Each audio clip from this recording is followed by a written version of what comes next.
How's everybody doing tonight?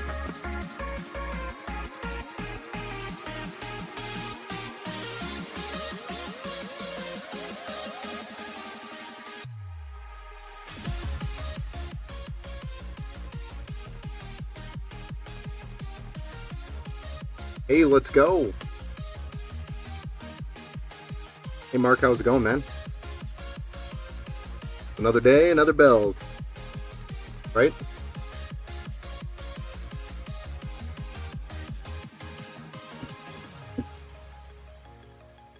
So, tonight, we're building for Mr. Robert. He's actually one of Judge Drudge's followers. So he purchased a computer, this gaming computer that we're building tonight for Robert, who is one of Judge Drudge's followers. So that's how he found us. So it's a cool story. Little story there. I don't know if Robert is actually here on the stream. That's the AMD Ryzen 5600X, yes. So this is a 5600X that we are building with tonight. Got a little bit of a damaged corner in shipping, but it's fine in the package. But overall, yes, this is your Ryzen 5 5600X. It's got 6 cores, 12 threads, and we can boost this CPU out of the box. It boosts all the way up to 5.6 gigahertz. So it's pretty quick, very fast processor, especially for any type of gaming needs. More than enough, more than what you'll probably use in the next 2 to 3 years, or need. And then we're going to actually be cooling this with a Deepcool Castle 360mm radiator AIO. And that's this bad boy here that we don't have on the table right now, but it's the Castle 360EX, and it's the addressable RGB version, which means the fans are included in this box, have addressable RGB. Previously, you'd have to purchase the 360EX and then purchase separate addressable RGB fans, but now they're including it. But if you look at the price, it's about the same price as doing it the other way. This graphics card is the RTX 3060 Ti, and this is the Gaming X edition. So it is an MSI build for the most part, the core, because we have our MSI MPG X570 Gaming Edge Wi-Fi motherboard. So the build altogether is really designed for getting started, giving him a great platform to work with out of the box, giving him a really good gaming experience out of the box, and then also making it easy for him to upgrade down the road. So we have the X570, which obviously you can go all the way up to Ryzen 9 if you wanted to. And then the power supply we have in here is a 750 watt gold power supply by EVGA. It's a Supernova. So you can also handle pretty much up to a 3070 on that if you really had to. 3070, 3070 Ti if you're pushing it. But after that, I would start looking at a new power supply. I have a question. I'm going for a 12 gigabyte MSI GeForce RTX 3060 Gaming Z Trio. 12 gigabyte. How many watts do you need a power supply? So you could probably do a 3060. That MSI 3060 you could probably do with a 650 watt, no problem. 750 can probably support up to a 3070 Ti. Ti would be pushing it maybe just a little bit, but you could do it. So 650 watt. And I would also make sure that your 600 or 650 watt is at least bronze certified. I wouldn't go with white, and I wouldn't go with just 80 plus. I would make sure that it's 80 plus bronze or better. That'll just yeah, the bronze are better. That's what I would go with. 650 watts. I don't know what else you're going to have in the system. If you have a ton of hard drives that require SATA storage or SATA power connections, or a ton of extra addressable RGB that's going to be using SATA and drawing power, you might want to do the math behind it to make sure that it's adding up. But for the most part, 600 to 650 watt would definitely cover a 3060 and give you lots of wiggle room to grow and expand on. Just when you go to upgrade your graphics card, the downside to going with that is you would have to also upgrade your power supply, probably. So it's usually better to try to start with a bigger power supply, and then that makes your graphics card upgrades easier down the road. So you're just swapping out the card and you're good to go. You don't have to deal with the power supply and all the cables behind it, behind the case, and unplugging everything and plugging everything back in with a new one. Going for gold power supply. Yeah, that's mostly what I lean on, is gold. I've actually used the Deepcool power supply series before. They make a pretty good power supply. So I actually have a system, one of my customers, it's about a year old, and he hasn't had a problem with it. So yes, that's a good brand. I'd say that's good. If not, then I'd go with EVGA, or even look at Micro Center's brand, the Power Spec.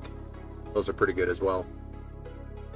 So all good brands. And then the other brand I would recommend is Seasonic.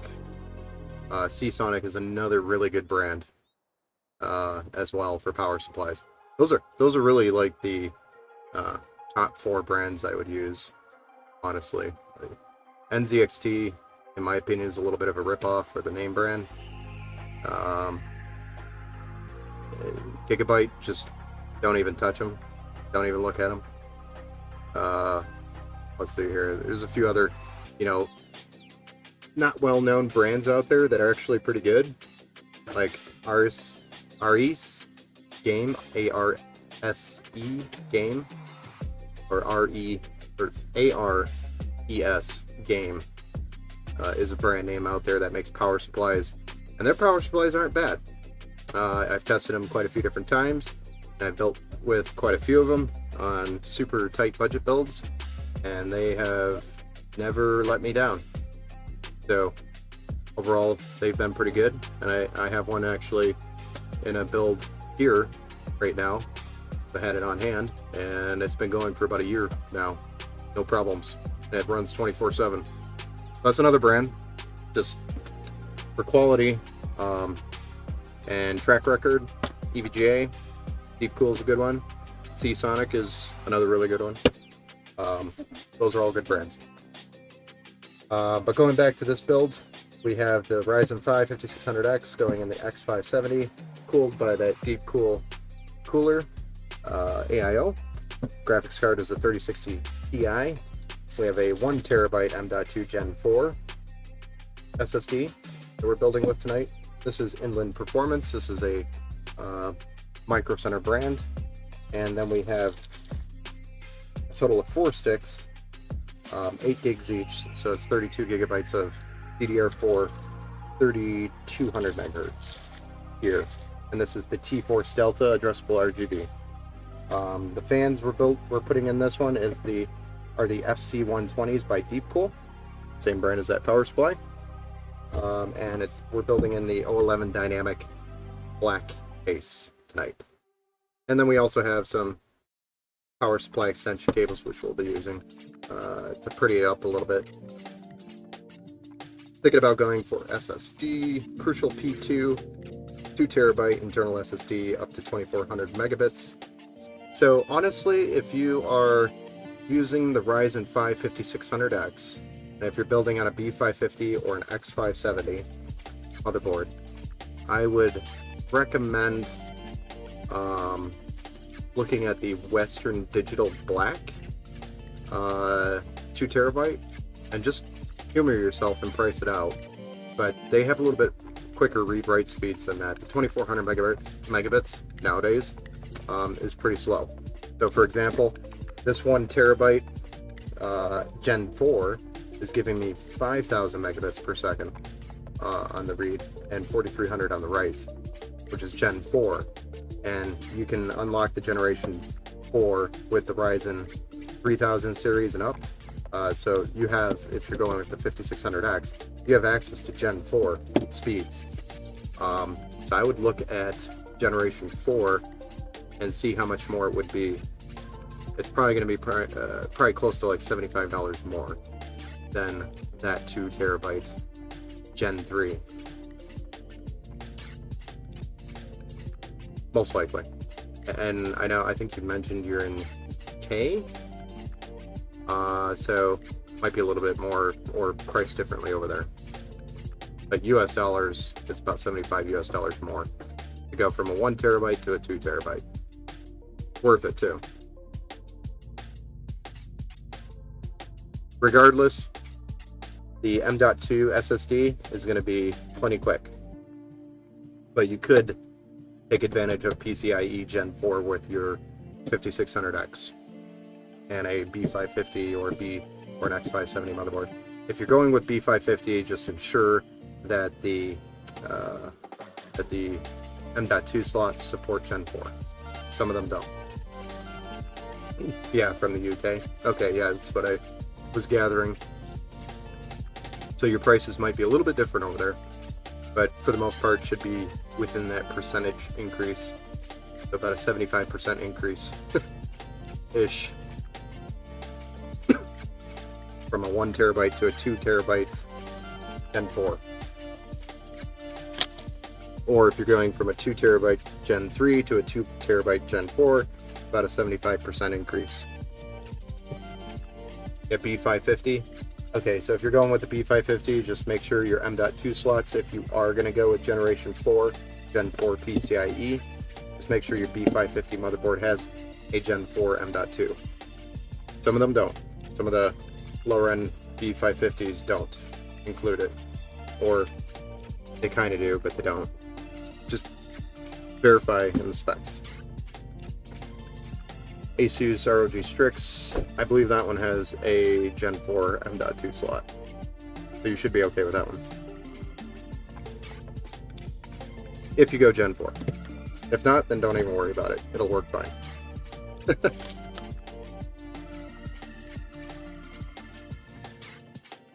Okay, let's get this build started. I don't know if Rob is going to respond. I did send him email notifications earlier in the week, and then again later in the week, actually today, and I didn't get a response from him, so I don't even know if he's going to join us or if I have the right email address at this point. I'm sorry, Robert, if you get to this video later down the road and I didn't get in touch with you, we must have the incorrect email address, and we'll correct that.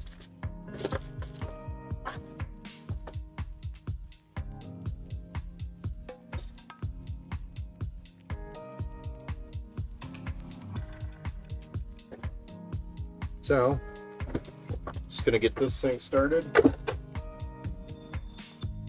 And it's started getting to be a late night over here for us.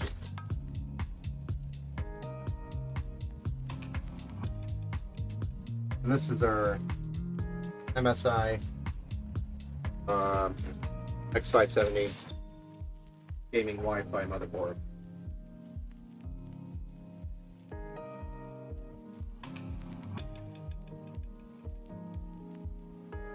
The beautiful motherboard.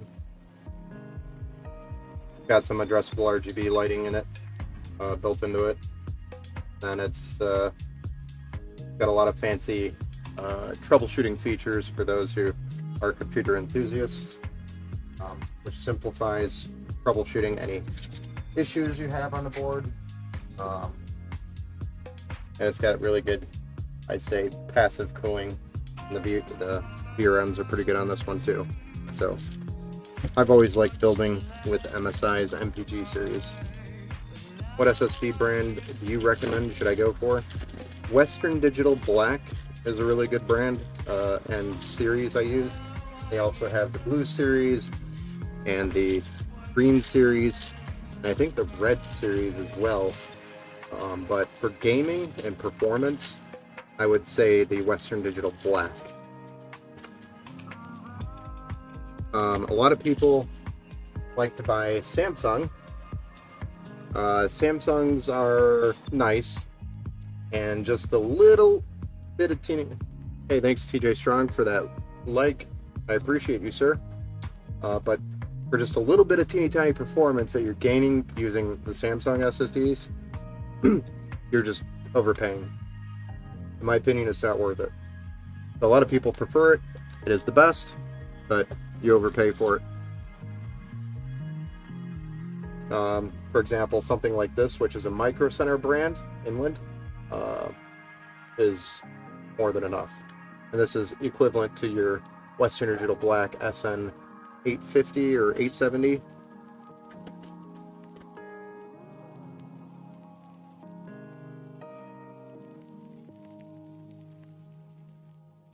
That's quick.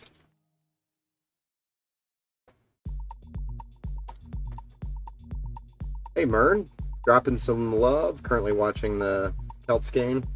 Nice. They can't hear. It's okay. You don't need to hear me. Hi Mern.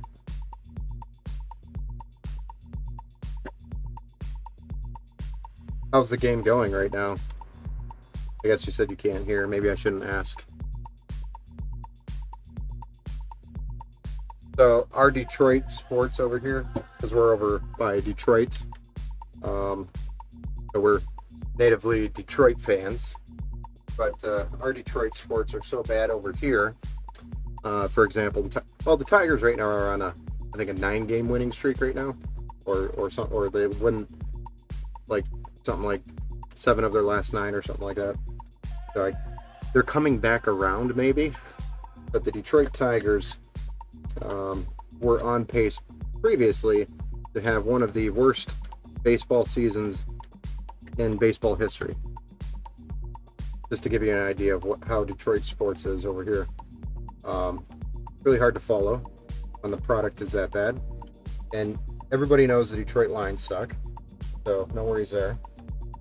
Okay, well, I don't need to talk about that. And then you have your Red Wings and Pistons, which are or our Red Wings and Pistons, which are both, it's like every team's on a rebuild phase, but they have been stuck like that for the last like 30 years. I mean, the Red Wings probably not 30 years. And same thing with the Pistons. They had better luck. So is the one Western Digital Black SN770, then 4 SSD up to 150 read, and also buying the stuff from Amazon to PC parts. Okay, yeah, that's a good one. That is the one, yes. That's pretty much the same one that I am putting in this build right here.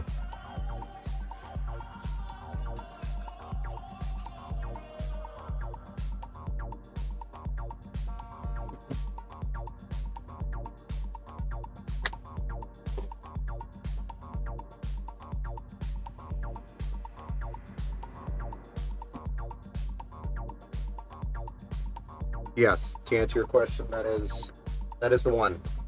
You can also go up to the 880, I think it is, and get a little bit more performance out of it, but not really necessary. I mean, the 5,000 or 5150 megabits per second is pretty quick. Your boot times are going to be within a second or less, and your load times in game are going to be within seconds as well, which is really nice, especially if you're streaming or playing with your buddies. I always hate waiting.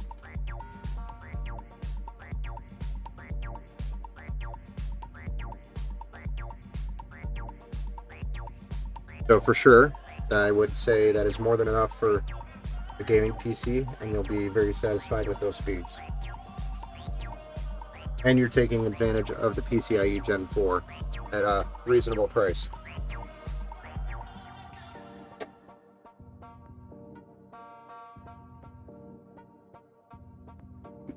There's one pet peeve about this board, is the heatsink here, or the SSD heatsink here. It covers a mount screw, which is right underneath here. I'll show you it. We're going to take this off. We're going to mount the SSD, and then we're going to leave it off until we mount the motherboard into the case. Otherwise, we'll be just taking this off again. Kind of on the dumb side for MSI, but I think their goal was to get the metal over to this fan here so that it would be cooled. Although in all my builds, I've watched this fan and it never turns on, no matter what load I have on it. I can never get it to turn on. I've only ever seen it turn on like when you first fire it up and whatnot, but that's it. It never turns on because of heat. So either the cases that we build in are so good with pushing air, or it just never gets that hot. We have the M.2 drive pushed into the slot right now. We're just going to use this M.2 screw, which comes with your motherboard, to mount it to its stud.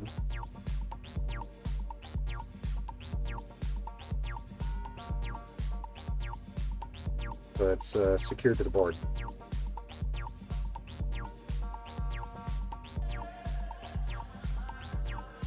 And then we'll put that heatsink back on here after we get it mounted to the case. I'm going to go ahead and set this motherboard aside. But there is our Ryzen CPU, all of our RAM, 32 gigs, and our 1 terabyte Gen 4 M.2 NVMe SSD. I'm going to set this aside and get the case out.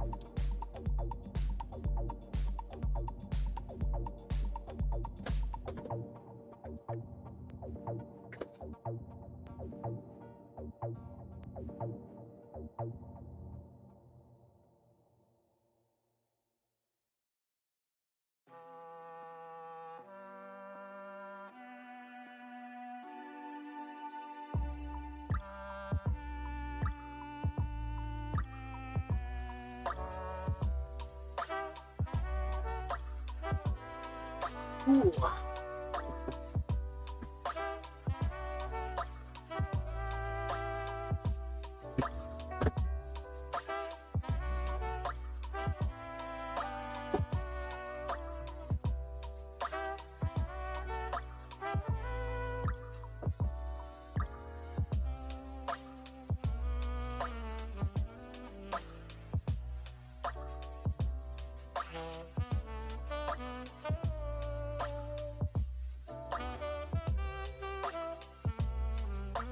The beast of a case.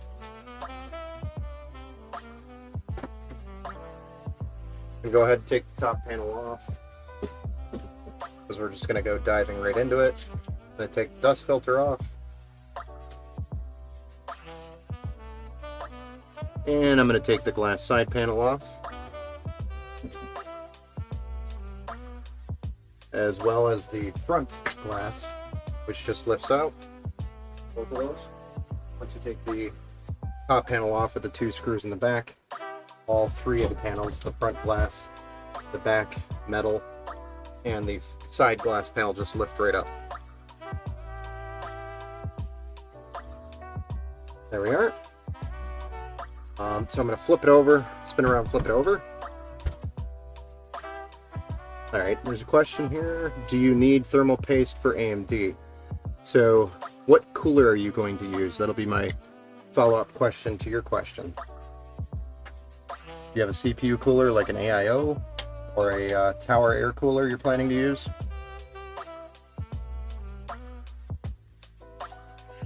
Or are you planning to use a stock cooler that comes with the CPU?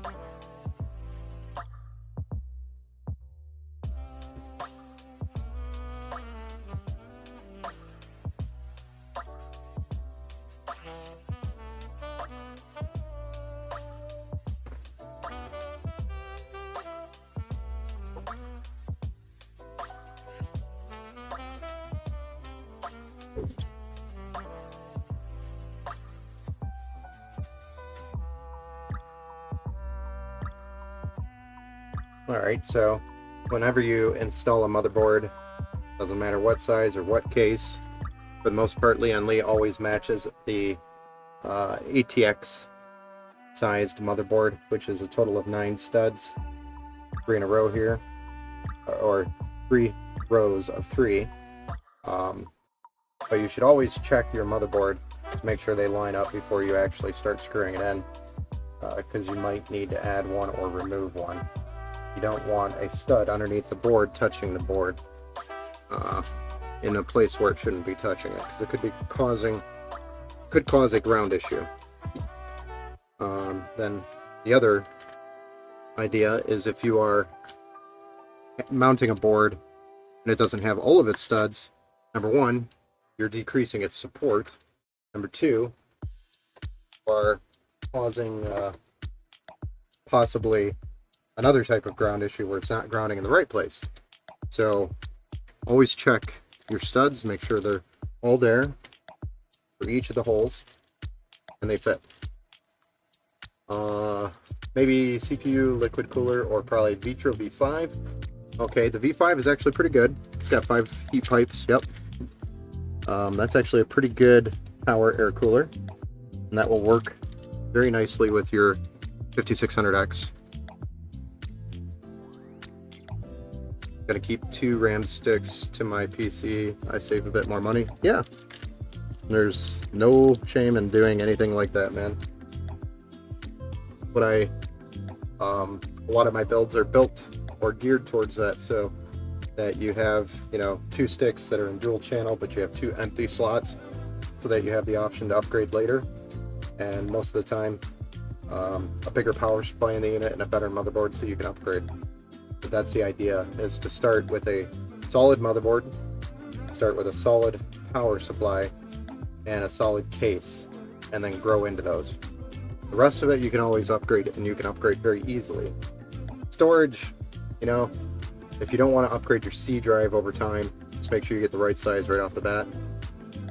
If not, you can always add more storage. But that's the beauty of PC. You can do that.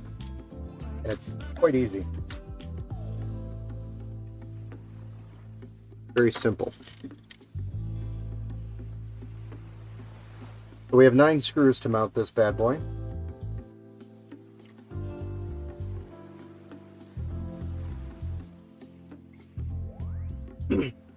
So going back to your thermal paste question,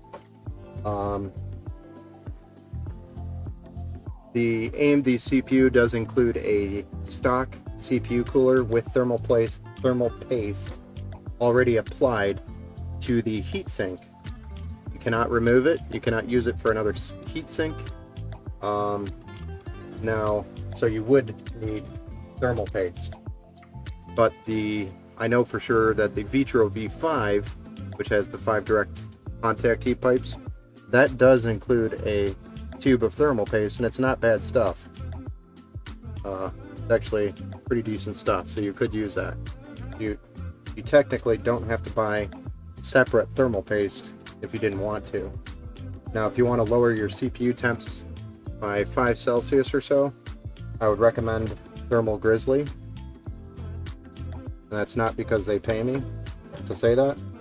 It's because that's the thermal paste that I've used over the course of time, and it's always performed for me. It's always consistent. It's the same no matter what. Just the only thing I could tell you to do is be careful when you buy it online, because there's a lot of people that fake it, make fake tubes, and send you fake thermal paste. So make sure you vet it and make sure it's coming from Thermal Grizzly or Amazon Direct, not from some random third-party dude on Amazon, because you could end up with a fake tube that looks exactly like the real thing. The paste might even look like the real thing, but then it doesn't cool like the real thing. So just keep that in mind when you're shopping around for thermal paste, especially Thermal Grizzly.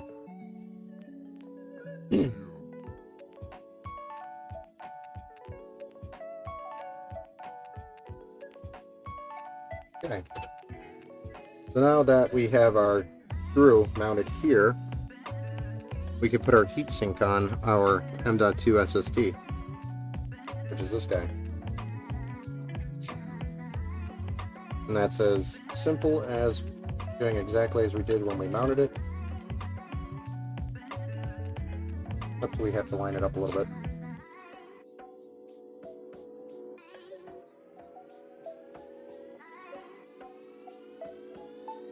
When we removed it. Sorry, not mounted it. Did I say that? You'll buy it from the store. That would be the best place because they're probably buying it direct. I'll be using Thermal Grizzly here on this CPU. You'll get to see what it looks like. I also do an X pattern, which again, you'll see what it looks like. But there we are. We've got our motherboard mounted. So we may as well get started on the cooler. Get that mounted. That way you can see the thermal paste in the mount.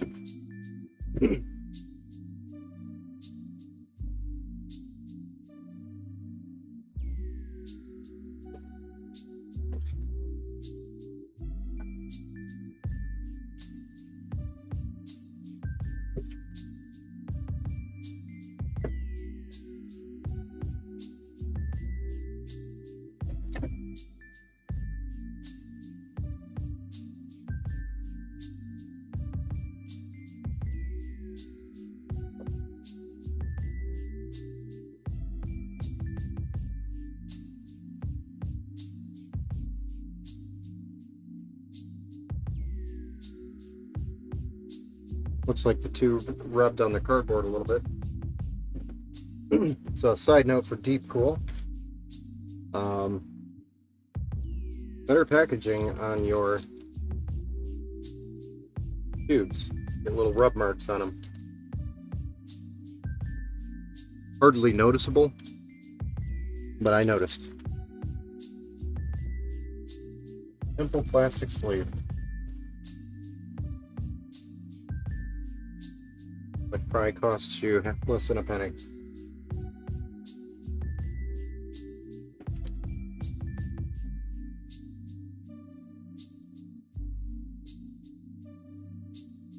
Couple of tweaked pins, but not bad. Overall, not terrible. One thing I should have done before I put this motherboard in there is done the mount for this. So we're going to add a little bit of extra work here because I did not do that. But it's okay.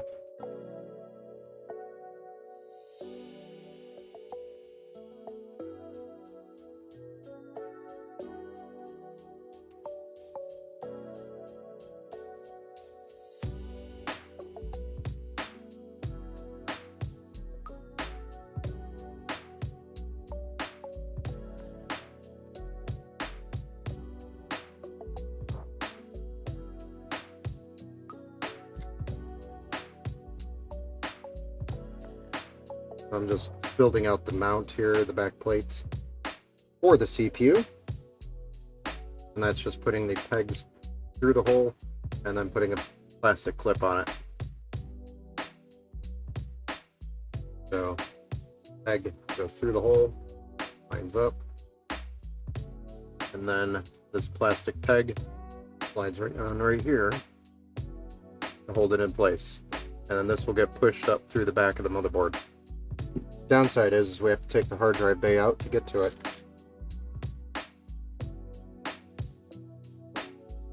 Because we did not do this before we put the board in. Derp.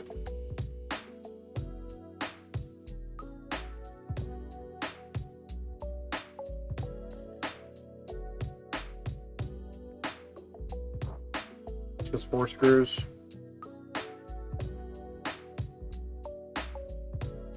Not that big of a deal.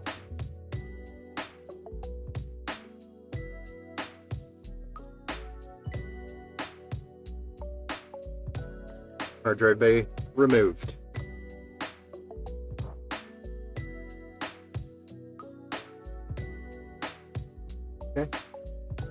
The next thing we have to do is remove the stock AMD mounts from the motherboard. And that's a total of 4 screws. Oh, sorry. Is this GPU good for running up any games I want to play? Any games with MSI GeForce RTX 3060? Yes, the RTX 3060 is a very good card to start with, and it will deliver performance with any title, any game out there right now in 1080p performance. So you'll get, for example, in Warzone, probably around 144 FPS or so. And then your some of your other titles will probably be higher or lower depending on what screen resolution and level of detail you're playing at. But you'll be able to play in probably high settings and enjoy 1080p full HD at 144 frames per second.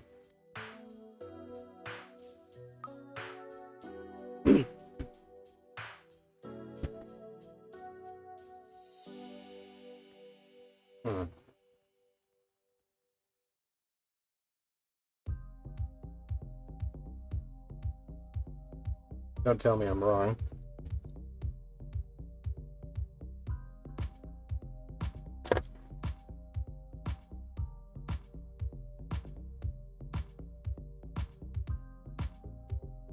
That must be an AIM-3 bracket. It's smaller. And I just second guessed myself and I shouldn't have done that. Damn it. Okay, we'll fix this very quickly. So for AM4 users, you keep the stock backplate and you use the studs that look like these, which are labeled AM4. Make sure you read your labels. And I screw right into that backplate that I just removed, and then we're putting it back on now. Because why not? You know, I feel like doing it a couple times. I can run it ultra settings. Yeah, you'll be able to run it at ultra settings.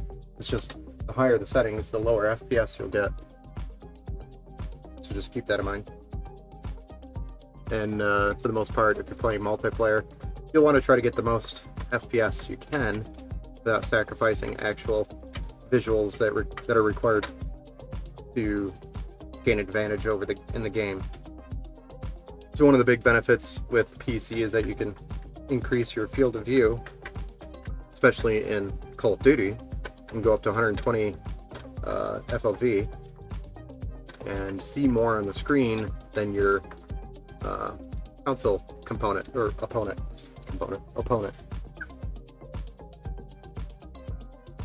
So that's a big help.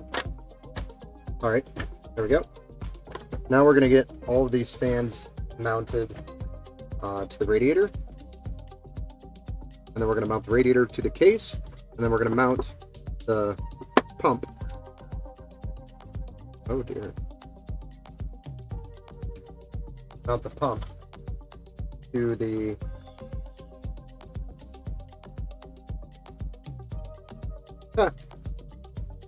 That's cool. So these are supposed to be addressable RGB fans, and they're not. These are TF120S. Am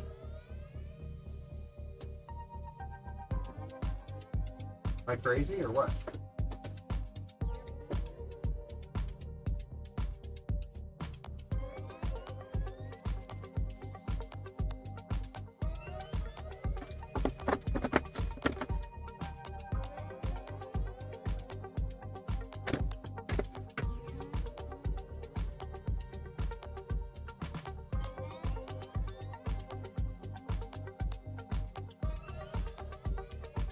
That is the AM3 clamp, FYI.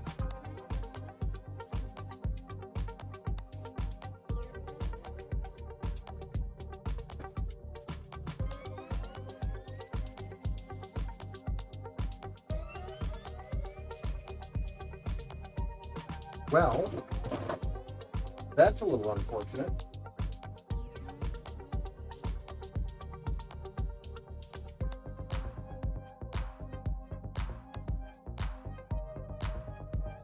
Unfortunate because that was supposed to be addressable RGB. It's not.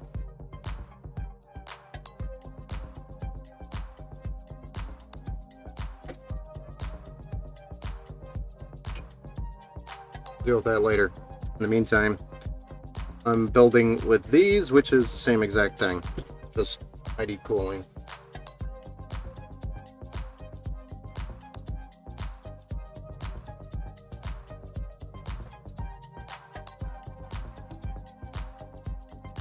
Just a little frustrating.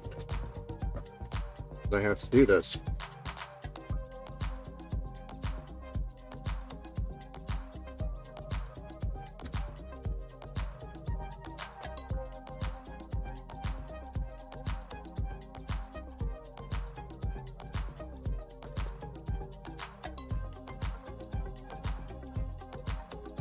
Oh yeah, the case I'm going for is the metallic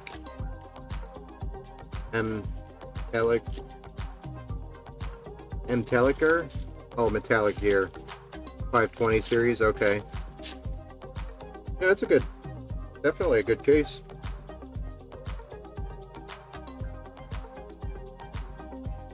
Definitely nothing wrong with that at all.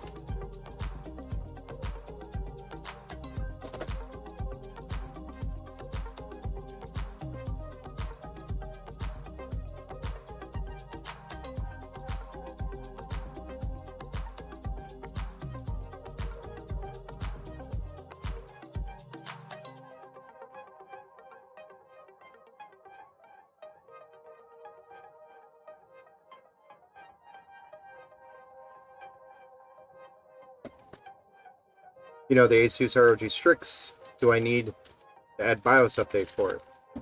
So for the B550, you should not, especially if the box is labeled to support 5000 AMD CPUs series and up. So you should not need a BIOS update if you if your motherboard box already has that stamped on the box. I'll give you an example here.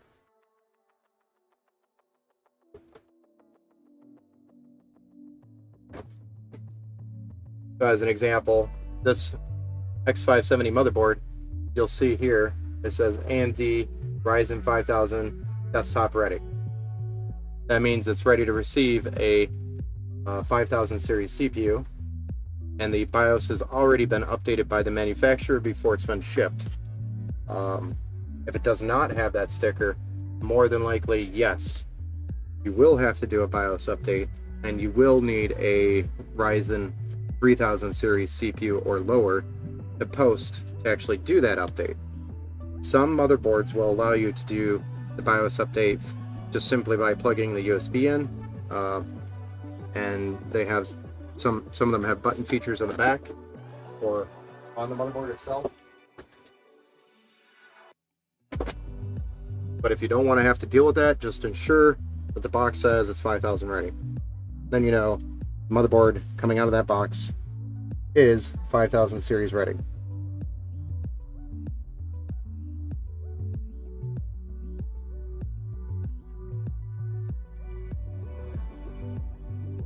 And if you're buying it online, most likely they aren't going to tell you whether or not it's going to be 5000 series or ready or not.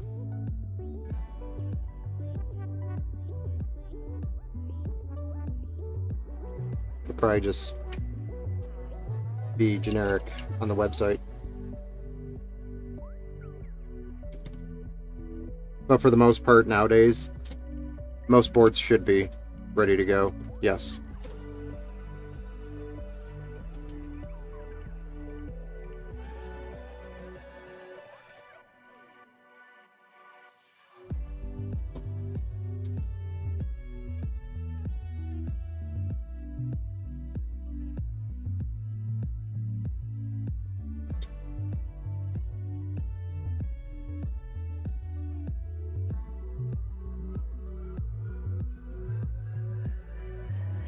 This is how we do it.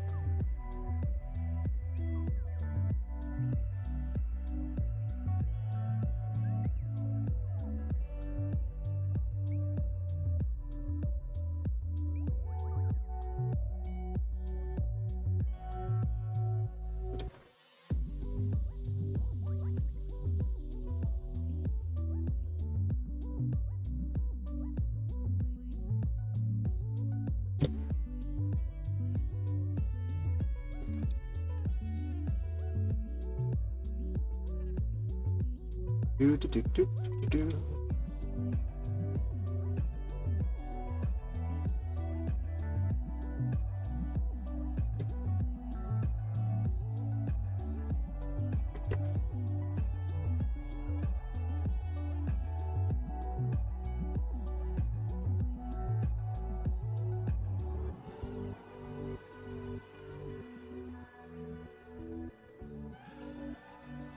We're just screwing these fans into the radiator, and that's how you drop a radiator screw into the fan, and it's always damn near impossible to get out.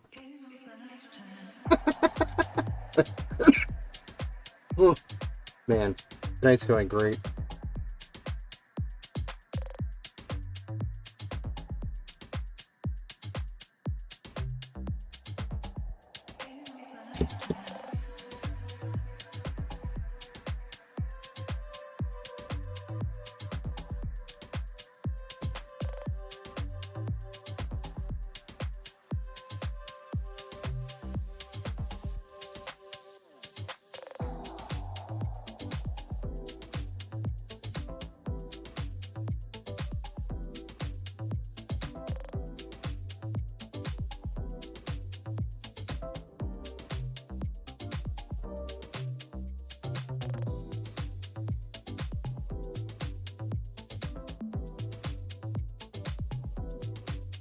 Okay, there's that.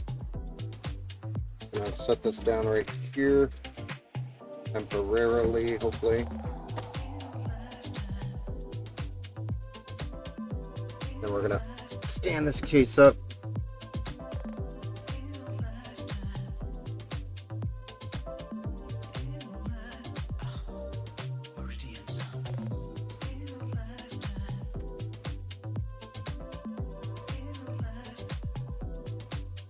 Then you'll see what we're doing to mount this bad boy.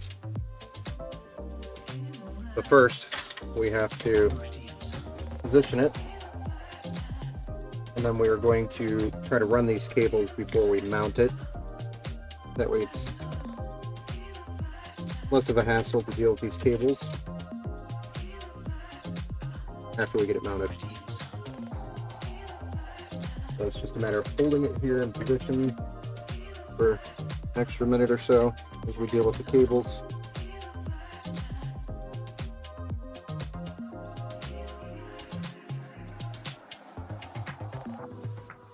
There we go.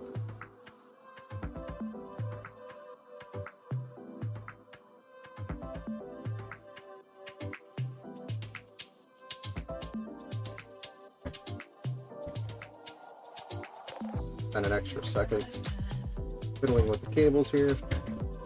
Now we are ready to start driving screws into the radiator, mount it.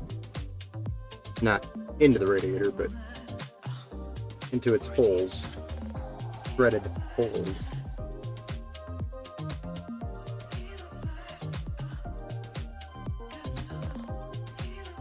There's one, and I'll get one on the other end.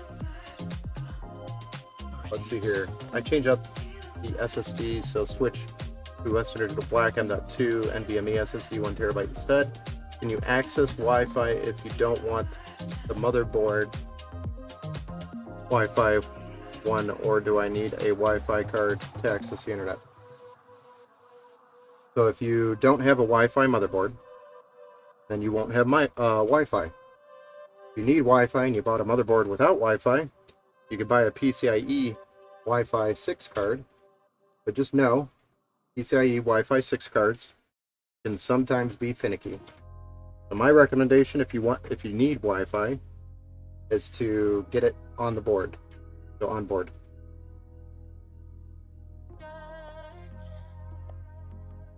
That is my recommendation for Wi-Fi and Bluetooth. Most of the builds that I build with now, I make sure they all have Wi-Fi and Bluetooth built into the board nowadays. And that's literally the only boards I build with now.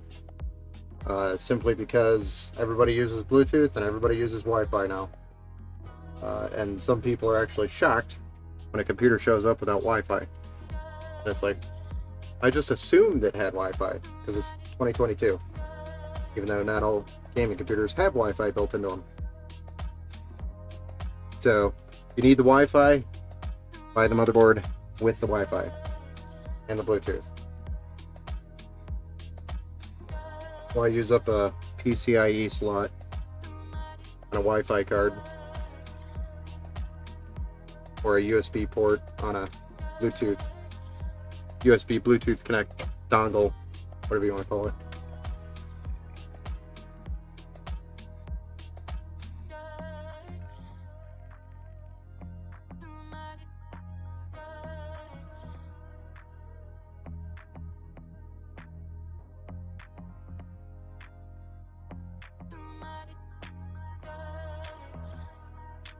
That would be my recommendation. So, if you need Wi-Fi for the internet, then yes, I would recommend the Wi-Fi board. The motherboard with the Wi-Fi. If you have an Ethernet cable for your internet connection, then use a motherboard with the Ethernet, and you don't need the Wi-Fi. But I prefer to have them on there, even if I'm not going to use it. Just simplifies things later down the road if I ever need Bluetooth or Wi-Fi.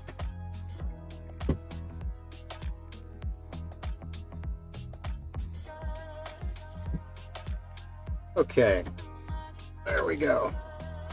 We got our AIO radiator mounted with our fans. They're all spinny.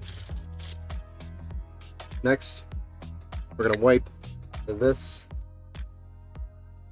thermal paste off the block, because this thermal paste came with the cooler, and we're going to use Thermal Grizzly. Regardless of how good this stuff might be,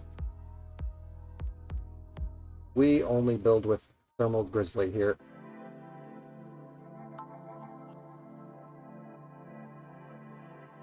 Got a great track record.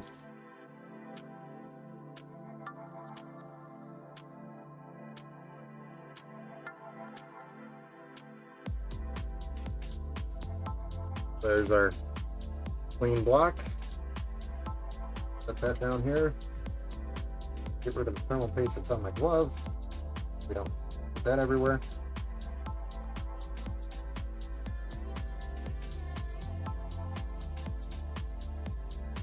And then we're going to mount these brackets real quick to the block, and then we'll put the thermal paste on and mount this guy.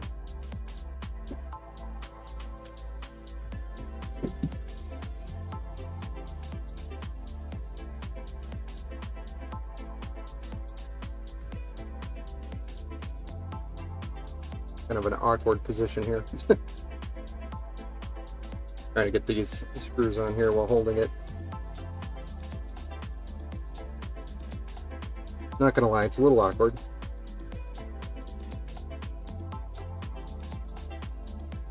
Make sure you don't scratch your copper. Oh, before I proceed here, I'm putting this thing in wrong.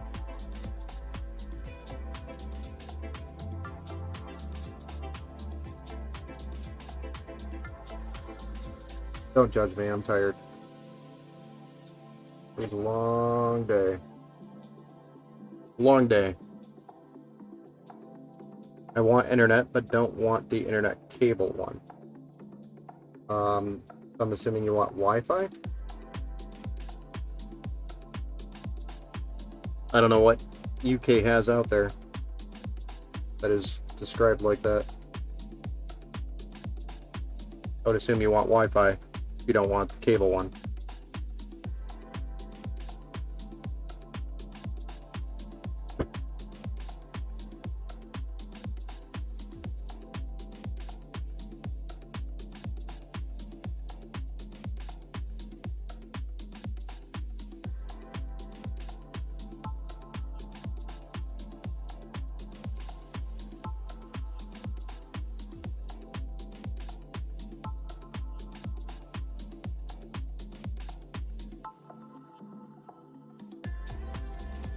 But I don't know if something's different over there in the UK than it is here in the US.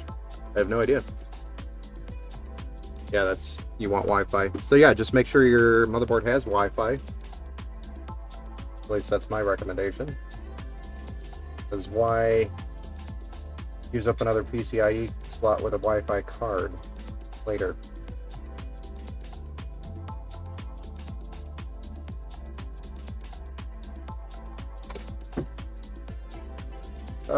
I had it. Everything was going great. Yeah, let's just keep dropping this. Because that's what's happening tonight. This cooler and I are not getting along tonight.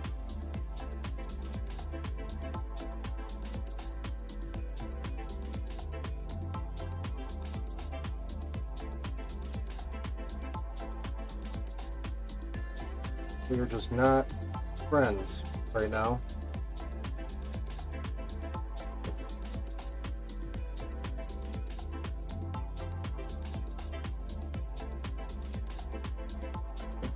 So, I don't normally drop things like that into the computer. But it was okay. It's fine. I promise.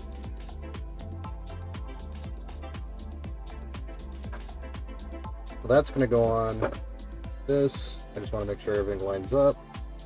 Everything looks good. Awesome. Now it's thermal paste time.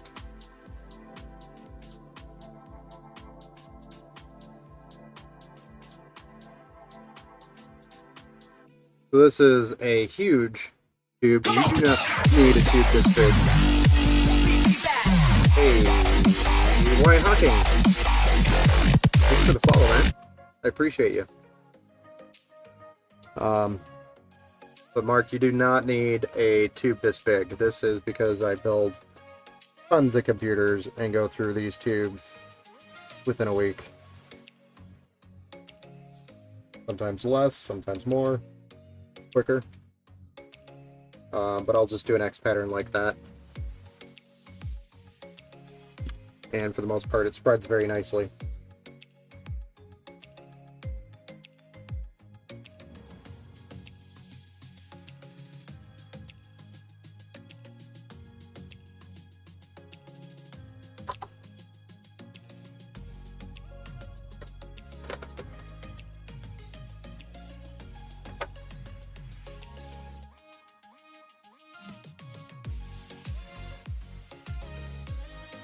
And then you have 4 thumb screws, which actually have Phillips heads that you'll use to mount to those studs. Just screw it in. So it's a little thumb screw that you can start with your fingers and follow up with a Phillips screwdriver and tighten it up. And I usually go pretty snug.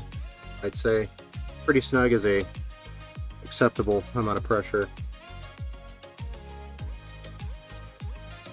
on the CPU.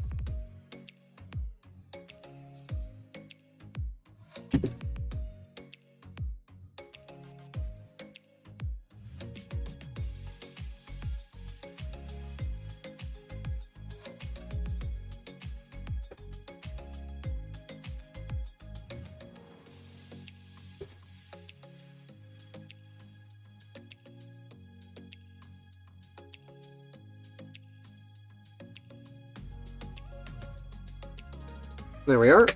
We've got the block mounted to the CPU here, so we're ready to go to our next step, which is the rest of the fans. Actually, before we do that, we're going to do all the cables for the case. Make sure those are all plugged in. This is our pump.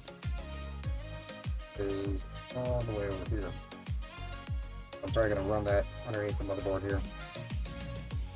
This is our addressable RGB for our pump. This one, because of its position and where it needs to go, probably just going to try to run it sneakily over here, like so. Very sneaky, like Try to hide it. Try to hide it that way. And then this one, I'm going to pop 2 screws out of. We got a couple more cables we need to run up here anyway, and we're going to run them underneath the board here just to tuck them away. We're going to pop those 2 screws. And try to tuck this under here.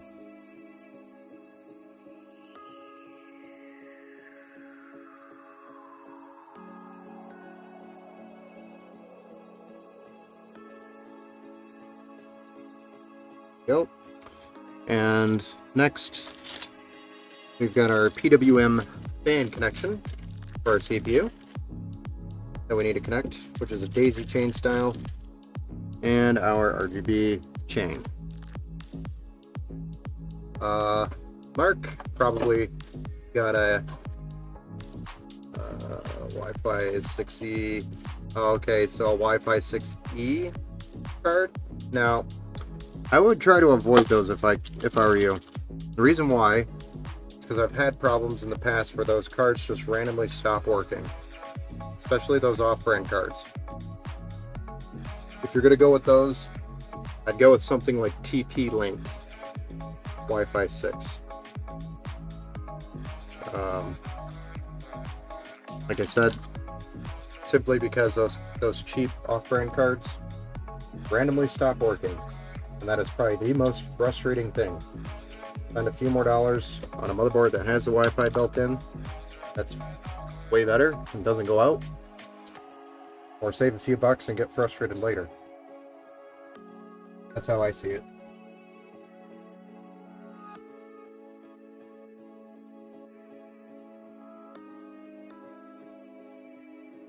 Just plugging in this RGB connection. I just can't quite see it here. So, bear with me as I lean in front of you. I'm going to tuck this cable underneath the motherboard, out of the way. And same thing with this PWM connection here for the fans. Stuff that in there.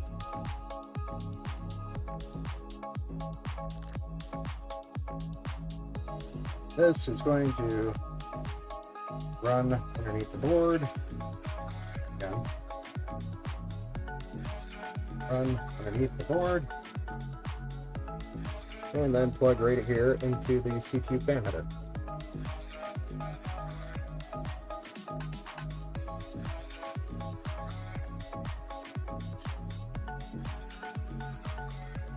Our RGB connections not loose. Why not? There we go. Now we'll put those 2 screws back in. We're all set with those. Wait, see this one? Yep.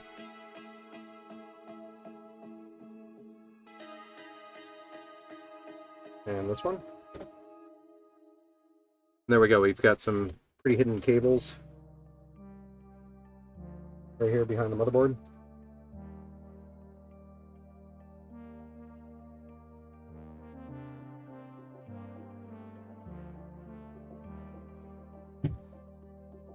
Nice and neat. The rest of the connections on the back side are going to get plugged in here. So we just got to go get those cables and send them through. They're on the back side that I'm untwisting. I'll twist them tight up.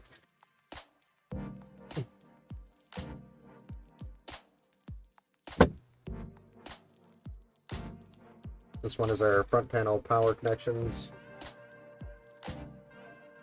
This one is our HD audio. And this one is our USB 3.0 front panel. I want this.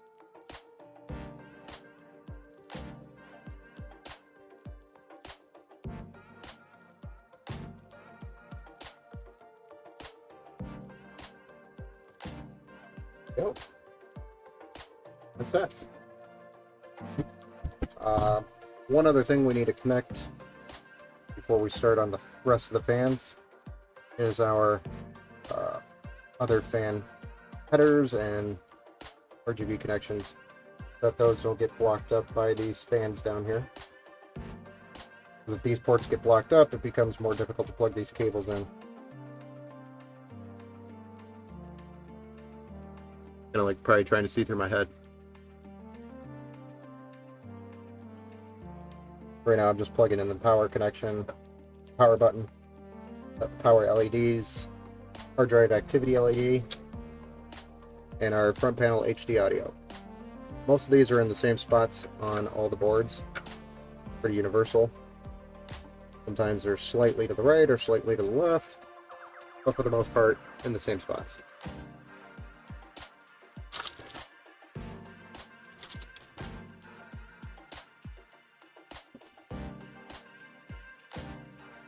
I need these opened.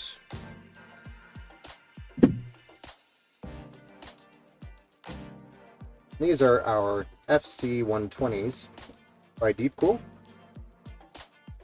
These are 120 millimeter fans with a daisy chain feature, which makes building with them very easy. These here. They come packaged in 3 if you're buying the 3-in-1. With instructions that are probably not very helpful, but they're very simple to put together nonetheless. They daisy chain off of one another, and then a single connection off the last fan in the daisy will go to your cable here. Plug into that. That plugs into your RGB header and your PWM header. And it includes your screws and your cables, including an extension cable if you need it. There are a lot of options here on these cables, but I'm going to go ahead and get these plugged in off my motherboard so that's out of the way and not difficult to do when I plug the fans in. Saves me a hassle.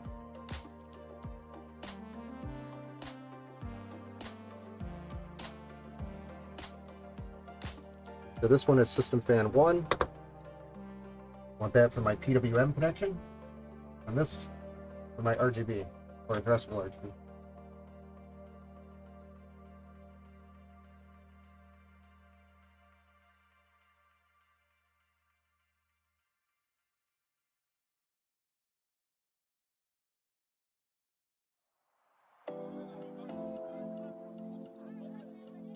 There we go. Easy peasy lemon squeezy. I need a sip of my Coke.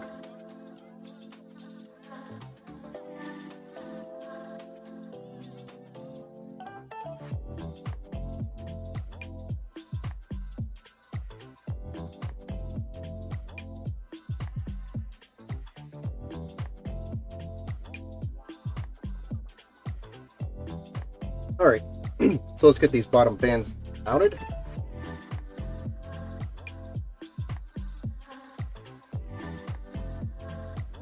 These are going to be pushed for airflow, meaning they are going to be intake.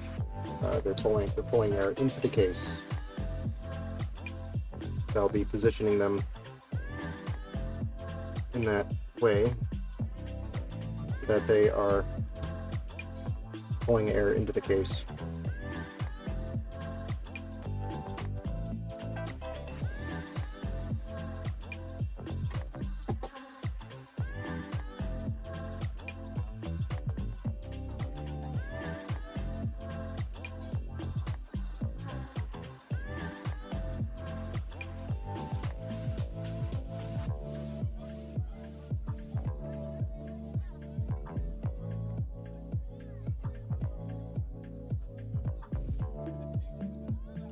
Okay, I'm gonna put this back down, and then I gotta screw, what is this, 12 screws in?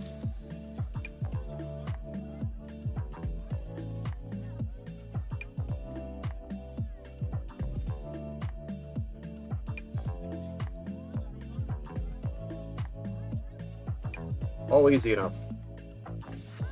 But it's starting to look like a gaming PC. Where almost there. We just got to finish plugging in or installing 3 more fans here on the side as intake, as well as these bottom fans that we're currently working on right now. And we gotta install the graphics card, the power supply, and deal with all the connections on the back side. Clean it up a little bit. Then we plug it in, fire it up, and see what it looks like. See if it posts. See if I actually put it together right without dropping it a few times. Just kidding. I got another question. Mark, can this work Wi-Fi card and Bluetooth? It's called TP-Link Archer. The 50X, the TX50E. Yes, that is a very good Wi-Fi card if you need it. But you can see the cost there. I would honestly take that cost and put it towards a Wi-Fi motherboard, or a motherboard with Wi-Fi on it.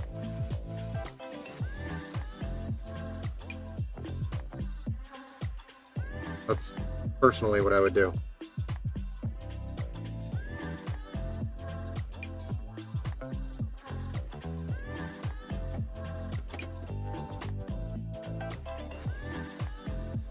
But yes, if you had to go with a PCIe card, that would be the card that I would use.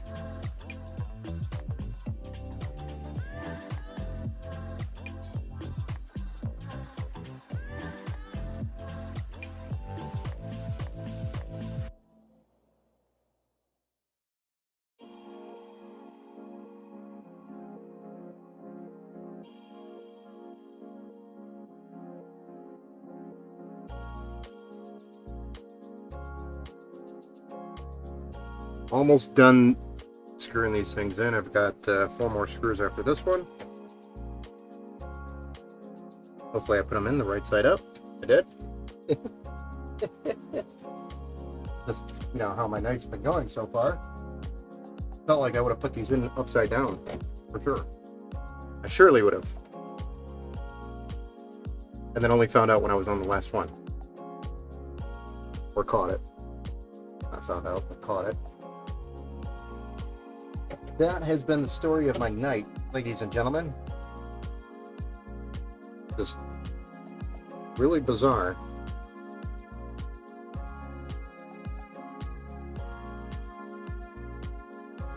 But it's always interesting.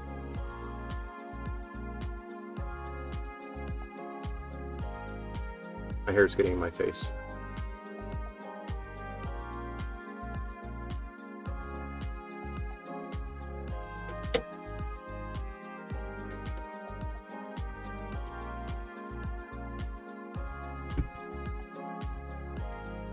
Okay. Ugh.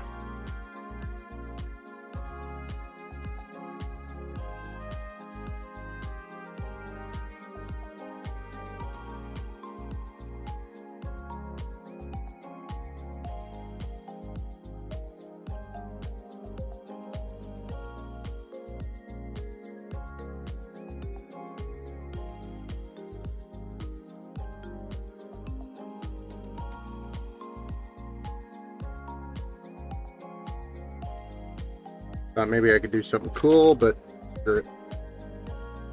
I'm trying to do cool stuff. Right.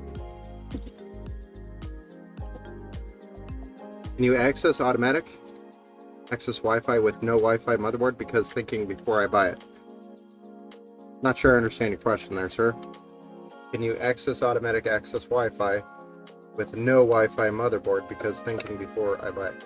So if your motherboard does not have Wi-Fi, you will not have Wi-Fi unless you buy that PCIe TP-Link TX50 Wi-Fi card. If your motherboard has Wi-Fi, then yes, you will have Wi-Fi with the board. Is automatic? Not always. Sometimes you have to install a driver, depending on what version of Windows you're installing. Kind of what it comes down to. I don't know if that answers your question or not. Tried.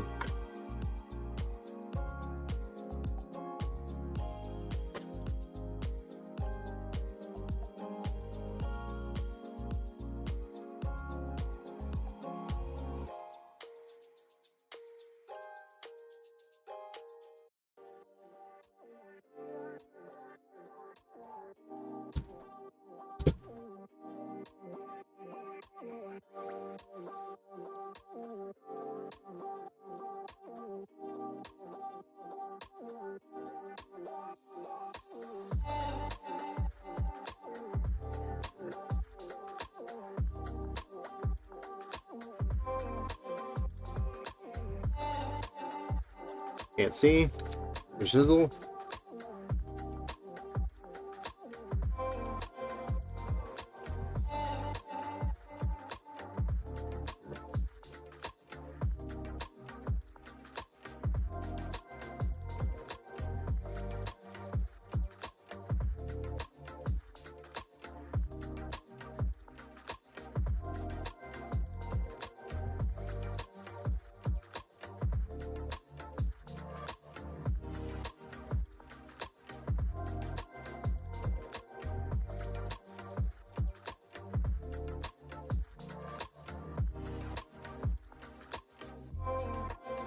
Holy crap. Can I not plug this in? Oh, thank goodness. Windows 10 and probably Windows 11. Yeah, it should be fine. With a Wi-Fi motherboard. Yes.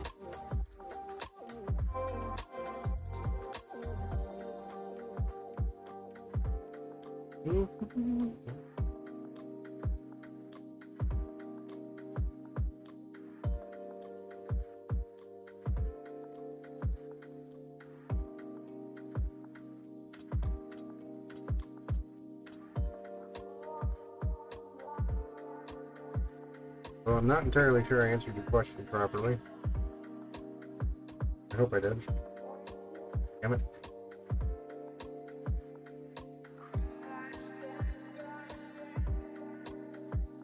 Holy smokes.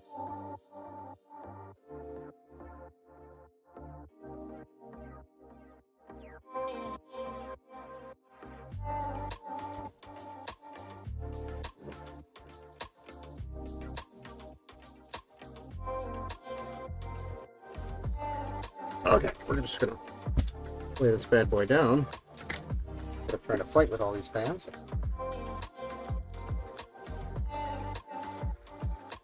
Better luck next time.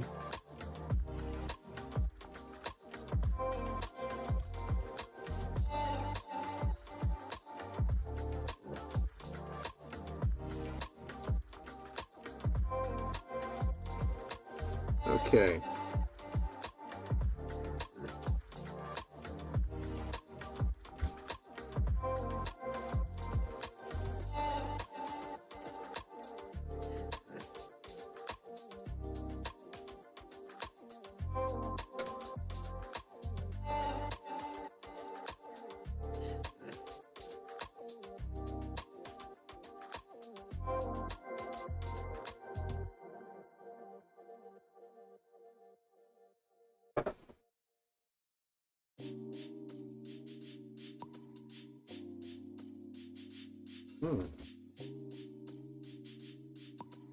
Give yourself arthritis. You're gonna give yourself arthritis. Couldn't do that.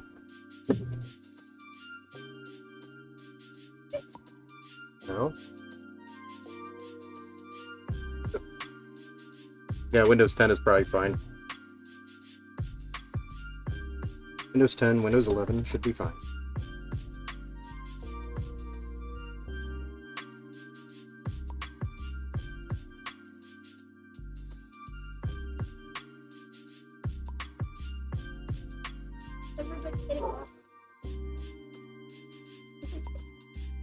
Right on a Thursday night.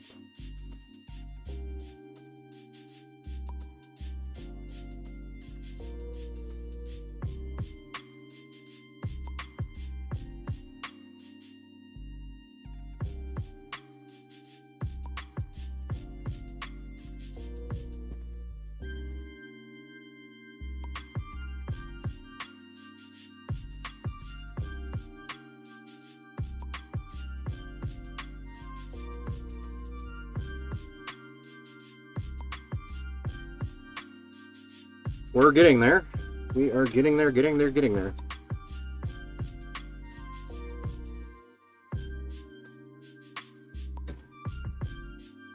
We have about, I'd say 30 minutes or so left. We're going to be right up on the 2-hour mark on this build, which is actually very good. For a build this size, approximately 2 hours to assemble. Not bad. With a lot of Chit chat. Chitty chatting. Chitty chitter chatter. Petter chitter. Chit chat.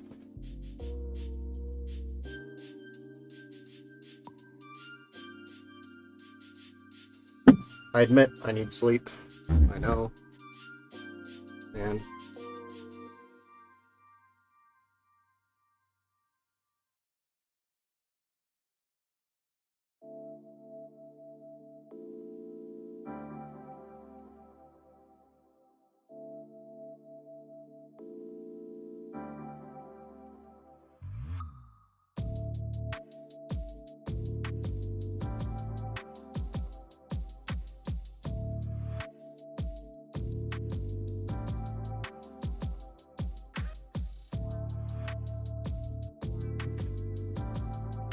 pretty good.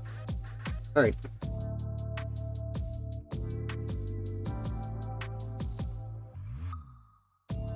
There we have it so far.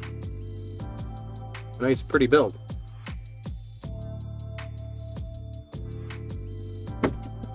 Looking more and more like a gaming PC.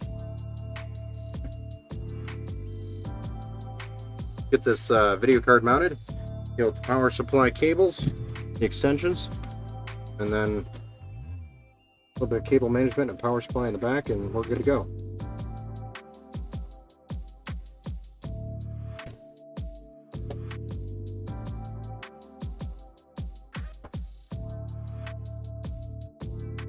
See what this bad boy looks like. I already know what it looks like, but oh man, it's a new graphics card.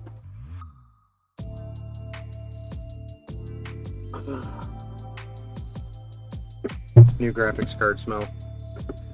Greatest thing in the world. Probably not, but closest to it.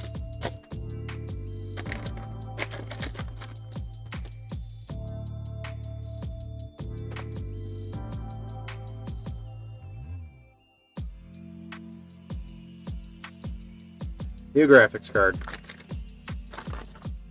MSI Gaming X. RTX 3060 Ti.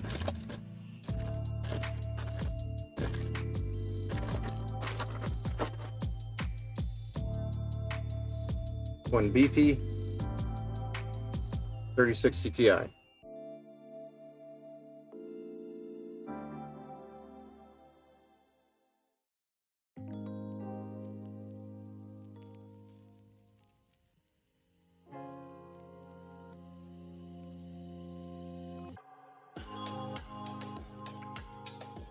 Going to take two screws out here and the fillers out.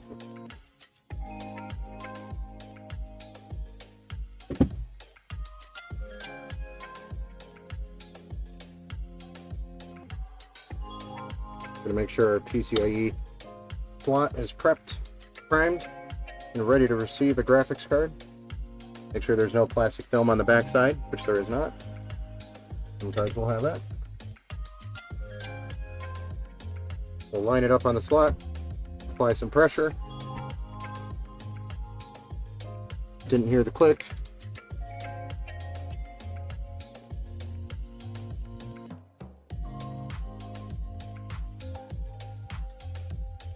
Verified the clip is in place from the PCIe slot. Now I am going to screw this in. Now this is one note. If you buy a gaming PC from us, you will more than likely receive the gaming computer, if we ship it, with the graphics card uninstalled and inside the case, inside a foam block. The reason why behind that is when it ships, it bounces. When it bounces, it destroys the PCIe slot or the graphics card PVC. And it doesn't matter how much foam we pack in here to pack it tight, it still vibrates, no matter how tight it is. I would say 1 out of every 9 computers will get damaged from shipping simply because the card's installed. Or 1 out of 10. So 9 good, 1 bad. And I'd rather deliver this fully functional than you having just a couple of steps to make it, to finish it. I mean, it's done. It's just a matter of you plugging it in at that point. But I would prefer to deliver a quality product that's going to make it in one piece. You don't have to wait 2 more weeks after you receive it and it doesn't work. That is our way of guaranteeing that it's going to get to you in one piece, unless UPS or FedEx literally fix it, runs it over with a semi-truck or something. These are our beautiful extension cables we're going to be using today by Asia Horse. Perfect for this build. White and black.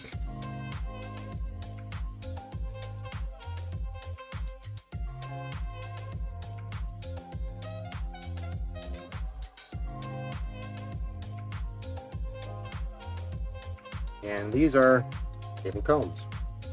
Cable combs go onto the cables here like so, and that is to keep the cables in a static position or nice and neat or in a organized fashion. These just take a few minutes.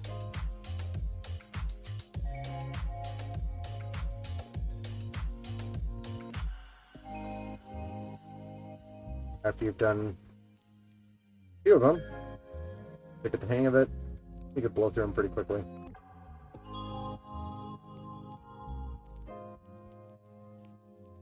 But cable combs are totally worth it.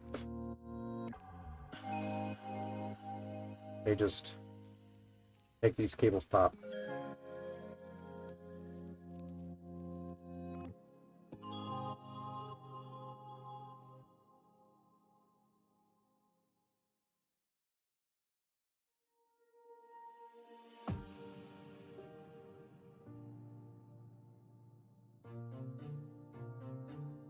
You can also do different like braided designs, etc. on here.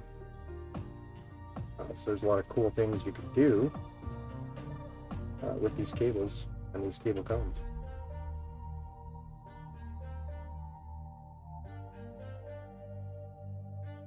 One more 24 pen. Mr. Dev Duck. Mr. Duck, sorry. Hello, I've never seen you with a hat off. Well, I have hair. I'm not bald. See? Here, let me put it under here. No balding.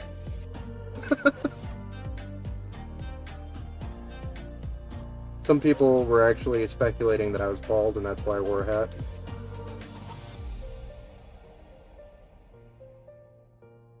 But I'm actually one of the few older fellas over here at my age who still has not grayed and still has his hair. And no, it's not because I don't have a lot of stress. I have a lot of stress, believe it or not. Gaming PCs is not all stress-free. Building gaming PCs is not stress-free. I mean, it's fun for me because it's like my hobby, but the business side of it is very stressful.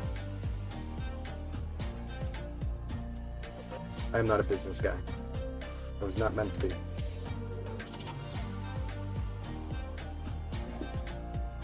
I was not meant to be.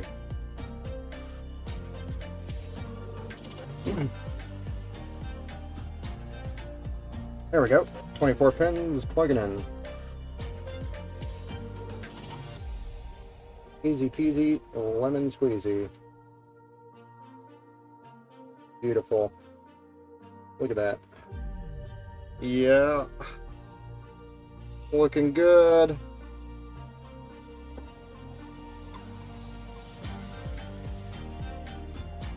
Sweet, sweet.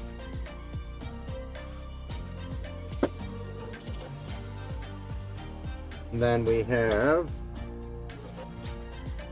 our power supply connections for the CPU extension cables things. I did too, lol. What GPU is that? This is an RTX 3060 Ti. It's the MSI Gaming X. So, not like insane build, but it is a very pretty card for its size. It also, I think, is factory overclocked and has a few other fancy features, as the Gaming X edition is. So there's a lot of cool features on it. It's got some addressable RGB on it as well, which will be controlled from the MSI Mystic Lite software. Yeah. Oh. A little bit, yeah.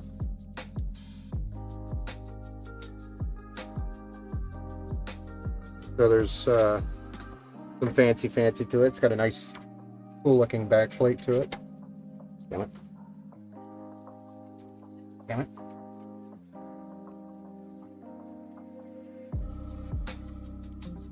Damn it.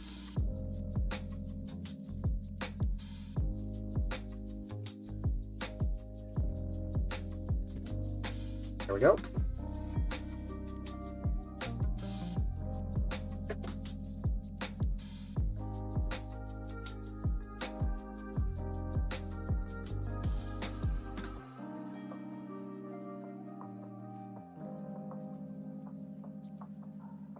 And then it requires one 8-pin and one 6-pin for your PCIe.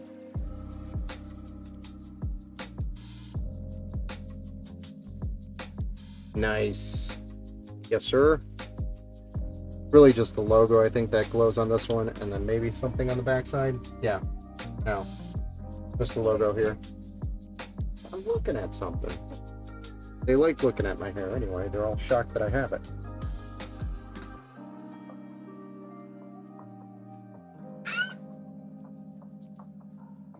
I'm kind of shocked I still have my hair.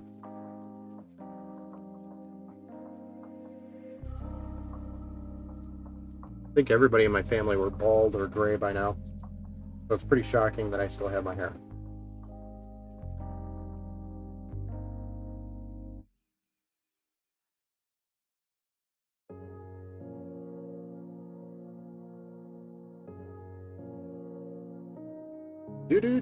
More cable combs. More cable combs. Y'all like cable combs? I like cable combs. They're my favorite. I like cable combs a lot. It's my most favorite part of any build. Cable combs.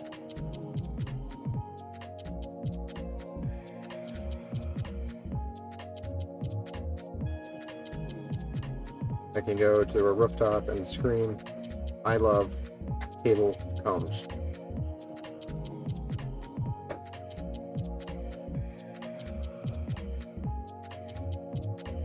There's a lot of sarcasm in that. Not that I hate them. It looks like you're 20. Oh, dear Lord. I guess that's a good thing, right? If I look like I'm 20 at my age, that's a good thing. I think the problem is I don't get a lot of sun lately, so I think with a little bit more sun, I would look a little older. Can you guess my age? If I'm not 20, what am I? And no, there's no like super crazy prize involved here, other than a yes and a no, and then you know my age. That's the prize. But you have to guess it. Now I'm thinking in my head, how old am I?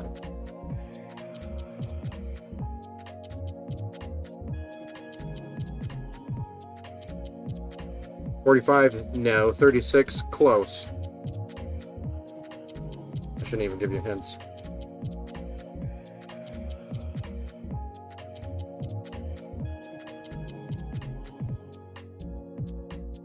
They're trying to guess my age.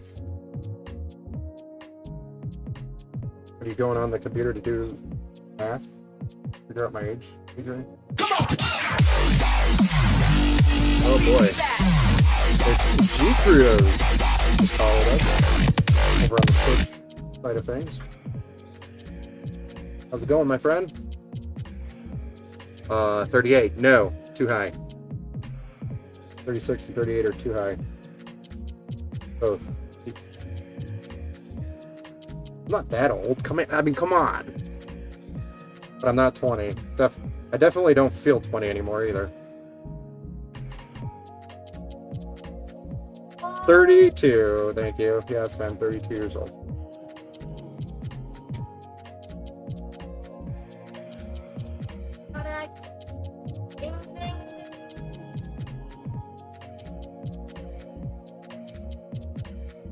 You got it. 32.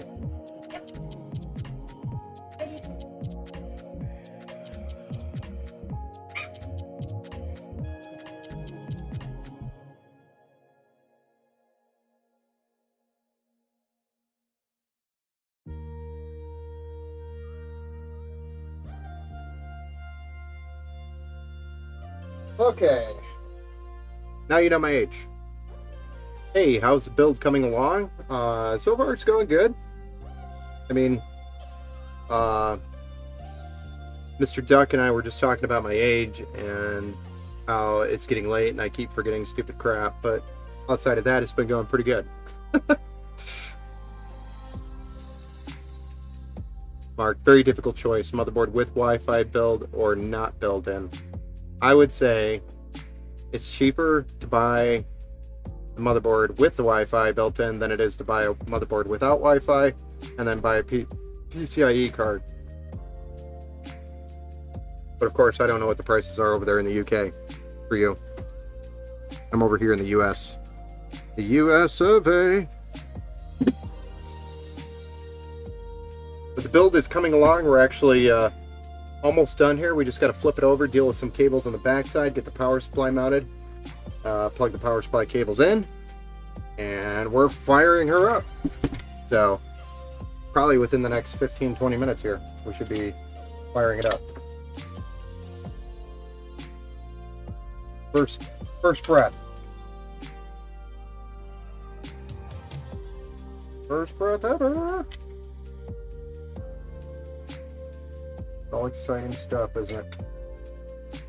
Okay. So, for example, all this weird crap that's going on right here, need to figure it out.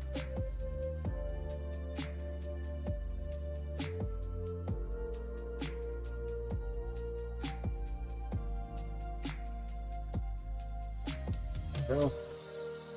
Quite good. This is all radiator fans and RGB and all that fancy fun stuff. Julio.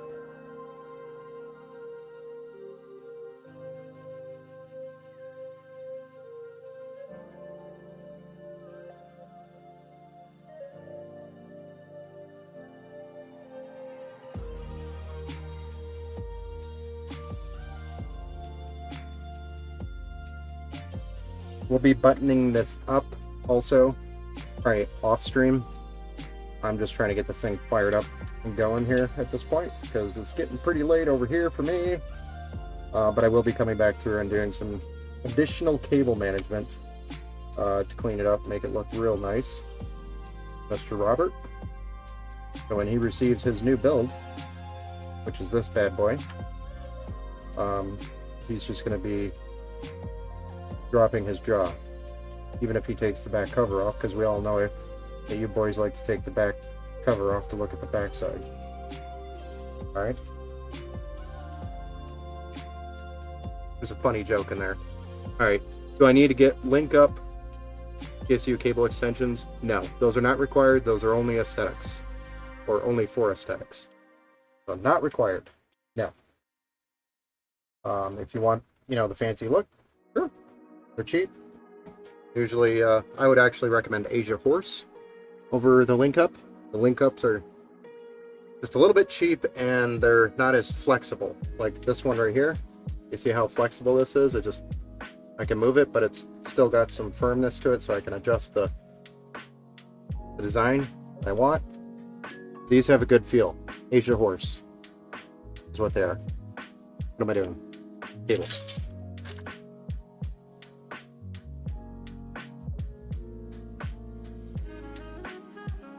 Hope that answered your question. Oh, it's G Cruise. Like, how are they profiting off that LML? What do you mean? Oh, wait, you got more questions, Bob. Holy shit, what's going on? Sorry. I looked way too far down. Didn't catch your other question. Dude! Okay. So, dude, I was at Best Buy today. How the F are they selling PCs with 3080 and i9 12900Ks for like 2200? Well, it's because if you're looking at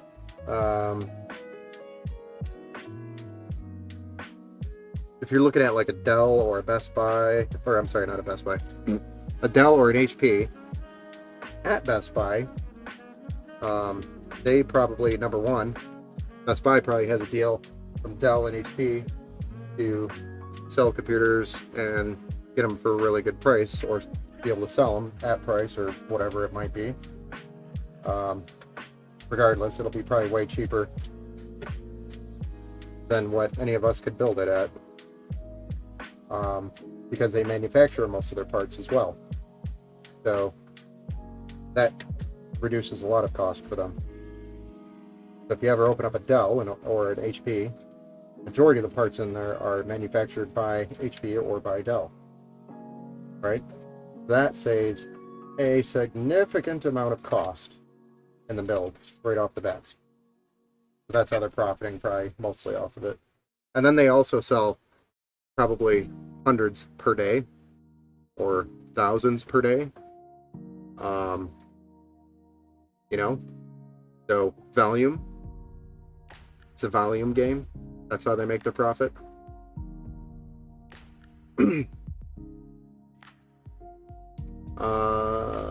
LOL, like, how are they profiting off it? Yeah, we answered that. I touched on that. I'm buying cables from Cable Mods. Yes. Cable Mods is the best place to buy cables from. Although if you're doing custom cables, it's not in a pre-created sold kit, then you're going to wait probably a good 3 to 4 weeks before you get your cables, sometimes longer. It's G Cruise. Is there a big difference between the 10 gigabyte 3080 and the 12 3080? It was an HP.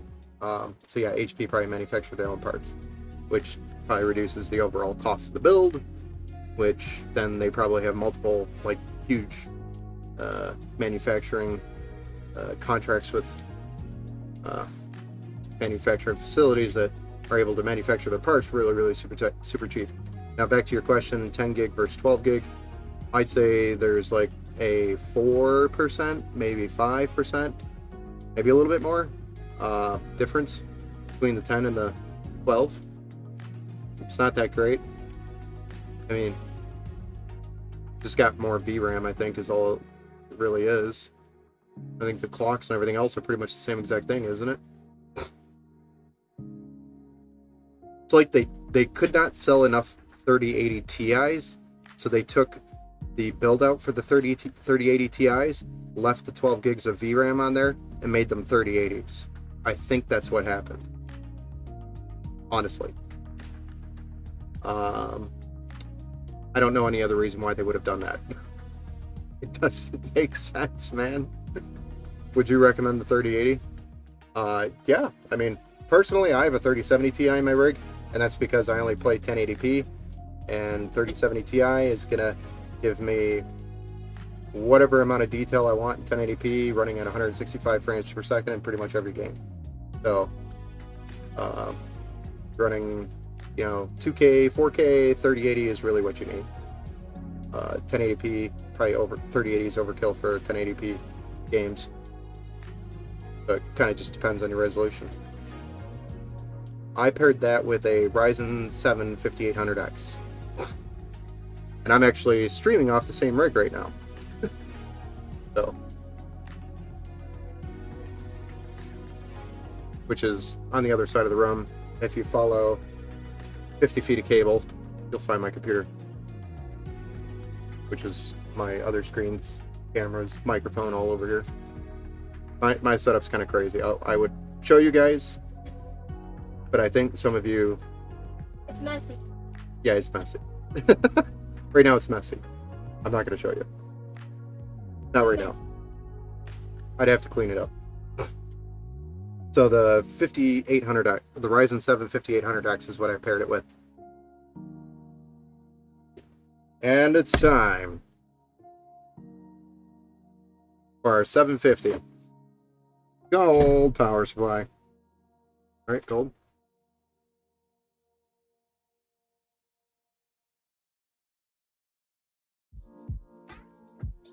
I really don't build very often outside of gold anymore.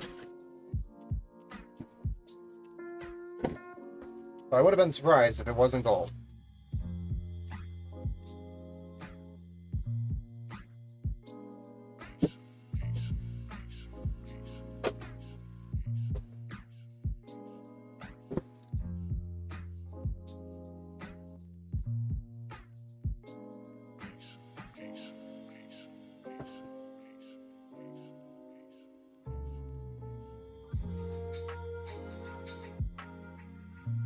Okay.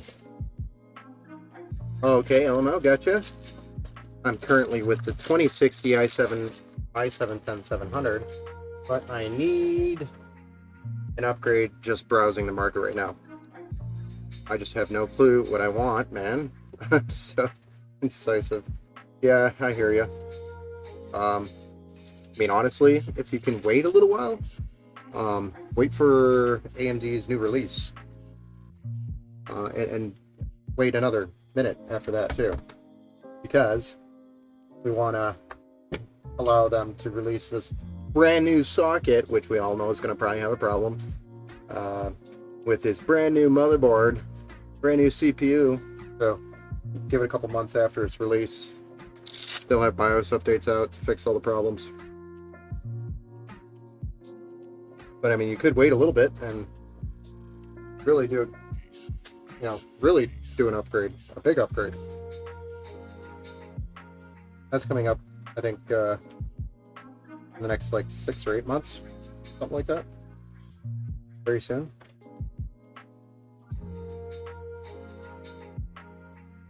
Very, very soon. This is the only positive thing about doing cable mod, especially if you get it exactly for your CPU or for your power supply. Is you can take, instead of extensions, plug them directly into your power supply instead of doing what I'm doing right now, which is extension cables to cables just for aesthetics. Adds more cables to the back. But I mean, it's not the end of the world. Looks fine. Not terrible. Just, you know, side note. Let's come back and do that.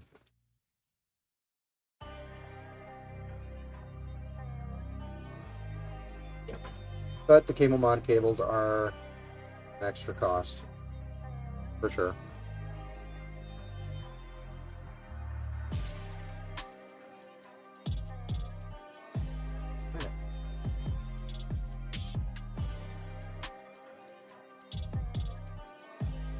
Okay. Mark, the motherboard cost for $138 or £138. Asus ROG Strix B550 AMD blah blah blah. The Wi-Fi model, the motherboard is £199. Well, you can go with the ROG Strix B550F gaming, and if you need the Wi-Fi, then buy the PCIe card. But I would still, if you know you're going to use Wi-Fi, I would still pay up for the Wi-Fi model of the motherboard, or find another motherboard with Wi-Fi on it that is cheaper than £200. That is pretty expensive.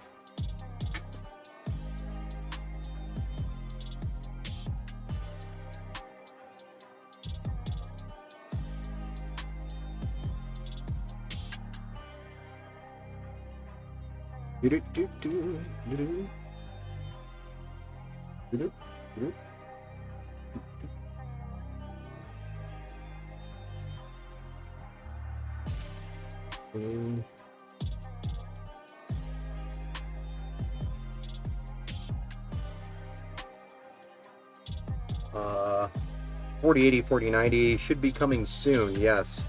I have a feeling it's going to be like an October-ish, November-ish release. Probably before Black Friday. is what they'll target.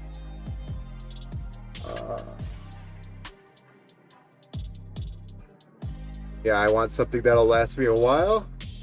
Well, I just know it's going to be hard to get those 4000 series when they drop. Depends. With mining currently not being as profitable as it was the last time they dropped a series, you may be in luck, sir. Got a pre-order.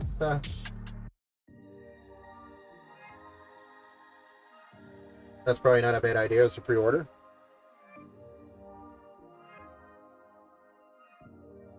I mean, honestly, we all know that miners definitely were the issue. And the scalpers were honestly scalping the miners, so, and us poor gamers were probably in the crossfire.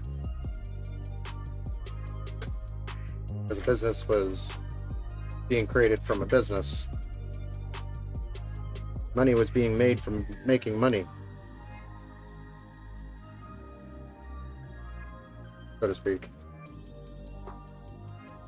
And yes, again, I will be coming back through here to do some cable management. I also want to add another CPU connection because there's another 4-pin there, and I want to make sure that's added with the cable extension, but I'm just getting this fired up so that we can move on in the next steps here. And I'll come back to clean this up. I'm not leaving it like this. That people tell me that I do, but I don't. That's because I never bought one of my builds and actually saw it completed. I might get into crypto, so I would be very cautious going into crypto right now. I'm not saying crypto miners are bad in any way. You can make a passive income. Why the hell wouldn't you?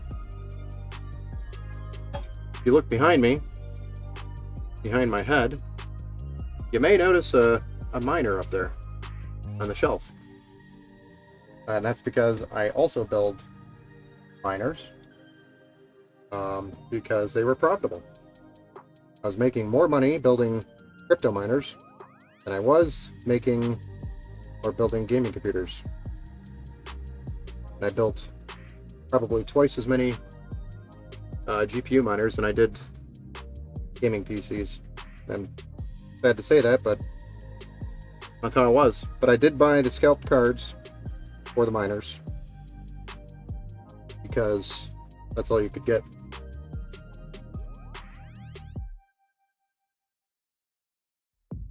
So, nothing I could do there.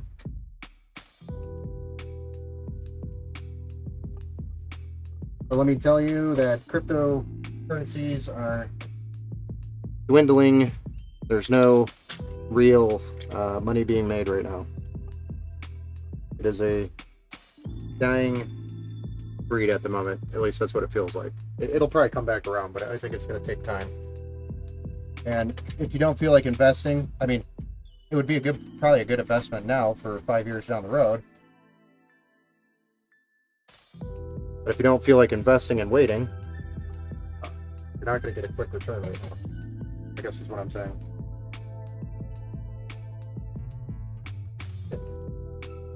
Come on.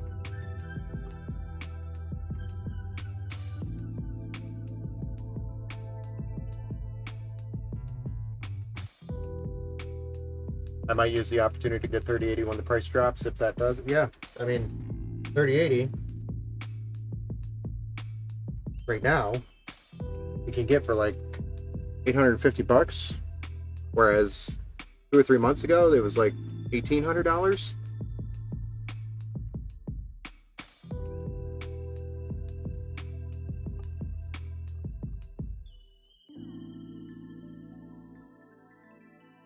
The 3080 Ti or the 3080 Ti performs the same as a 3090 basically when you're mining, and significantly less, and less power consumption as well. So just another thingamabobber to throw out there for you to think about.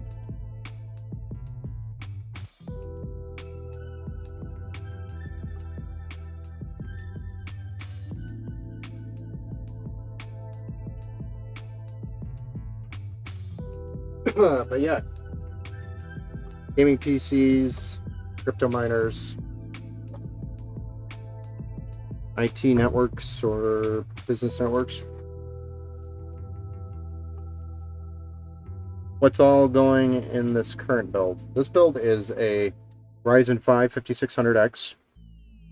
It's on a X570 MSI gaming Wi-Fi MPG motherboard. Got 32 gigabytes of Team Group, 3200 megahertz at CL16. That's 4 sticks of 8 gig, 32 gig total. Got a 1 terabyte M.2 Gen 4 underneath the heatsink there.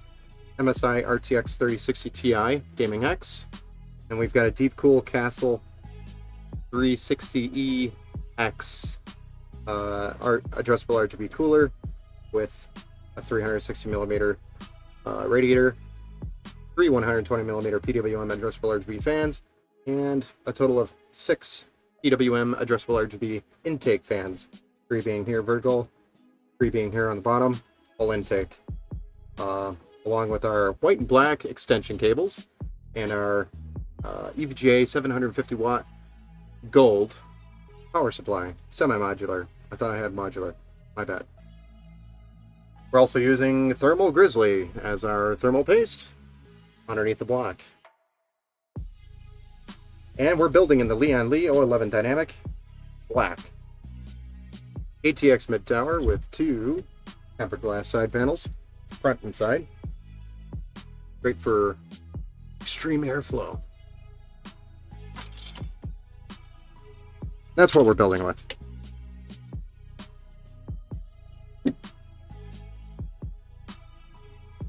Did I miss anything? I don't think I did.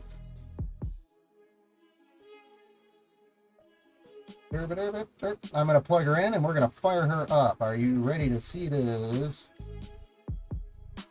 bad boy fire up?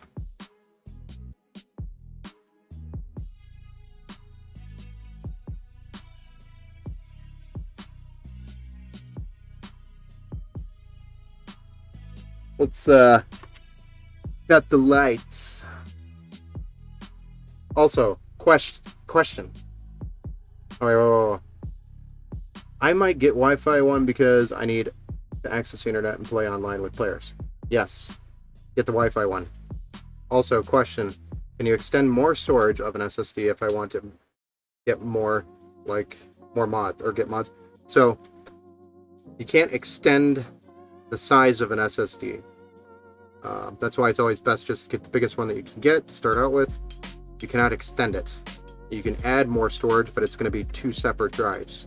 So if, for example, your C drive, you bought a 500 gigabyte SSD and you want to extend it an extra 500 gigabytes, you can't actually extend it when you add another 500 gig drive. You have 2 500 gig drives. You have C drive, which is 500 gigs, and then you'll have F drive, that's 500 gigs. And your games cannot be transferred or installed across each of them. It has to be installed on one or the other, if that makes sense. Yes, you have to upgrade or add more storage. Just add more drives. All right, ladies and gentlemen, boys and girls, let's see if I built it right and tight.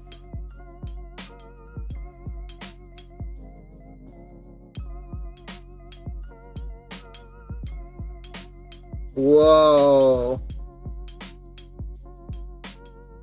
So it looks like MSI is on a breathing mode from the motherboard. I actually really like that bump. Look at that. That looks pretty cool. This is their newer model, by the way. Newer. Huh. It works. Well, we haven't posted yet because it's AMD, and usually that takes like 30 seconds before it posts, so we'll see. Okay, there's the post right there. We're good. We're good. We posted. The RAM is running at 2400 megahertz, so we'll have to obviously deal with that. The fans are also running at full RPM on the case, so we'll have to deal with that, and that's probably going to be changing it from DC mode to PWM mode in the motherboard. Ain't she a beauty? Yes, sir.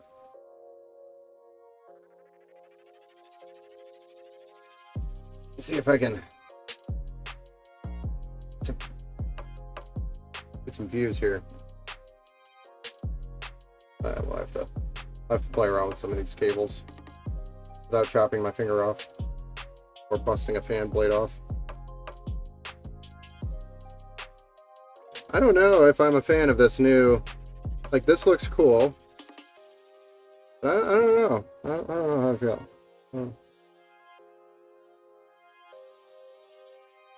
I don't know. I don't know. I think what I'm not a fan of is where these cables ended up, or the can't think. It'll come to me. Can you change RGB lights? Does it have to access your motherboard settings to change RGB lights? So yes, once you install Windows 10, you can install, for example, this is MSI. So I'm going to install MSI Center, which then allows me to install the module MSI Mystic Light. And then through the Mystic Light software, I could then manage and control all of the RGB lighting in this system. Especially since I have a MSI graphics card and an MSI motherboard and everything else plugged into the MSI motherboard for addressable RGB, the software will control everything and sync it. But if you buy a Asus motherboard, an MSI graphics card, and a Corsair addressable RGB cooler, and then buy Thermaltake fans, you're going to have like 6 pieces of software that has to manage all of that RGB, and it will not be synchronized. So it's best to try to match your brands between your motherboard, graphics card, and then everything else, sync it to your motherboard. Plug it into your addressable RGB ports, which is usually 3 pins, 5 volts. Always 3 pins, 5 volts. And then to make it even more confusing, you have your 12 volt 4-pin RGB, but it is not addressable. And your 4-pin 12 volt RGB means it's only one solid color on the lights all at one time. It cannot change to different colors like the rainbow effect.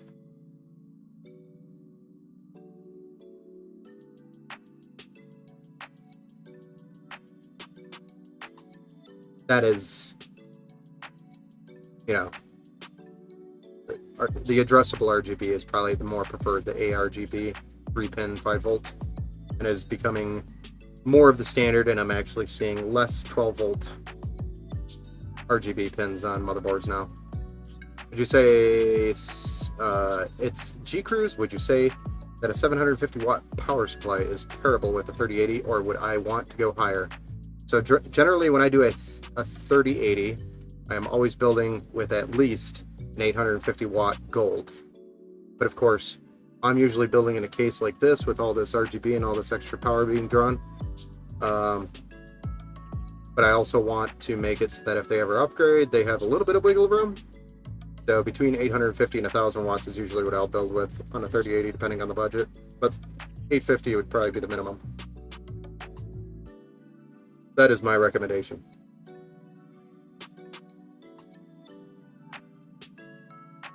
$850s aren't too expensive right now either. Can RGB and light be turned off? Yes. So once I get the software installed, I can actually tell it to shut off all the lights, and then all the lights will be off. So yes, you can do that. And you can set it to a static color, and you can set it to pulse with music, or pulse with your game as game things are happening on in your game. You can also set it to do different modes, like different brands have different modes, but for the most part they're all the same. Like this right here is like a pulse or a wave. Yeah, yours is like a pulse.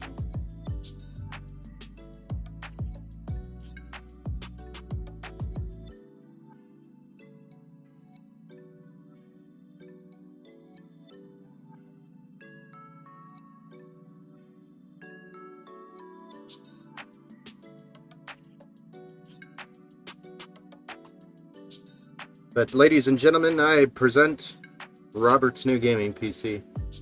All we have to do is get Windows installed on it, do the drivers, updates, do some configurations like the XMP, deal with some of the power settings, and some other slight tweaking that we do for AMD systems, just to get the most out of it that we can. Then we'll go through the battle tested phase after all that's done and ensure that it's cooling and performing where it should be, as well as make sure the fan curves are quiet enough and also cooling enough, so a good balance on the fan curve. And then we'll also sync up all the RGB through the Mystic Light software and make sure that's all done.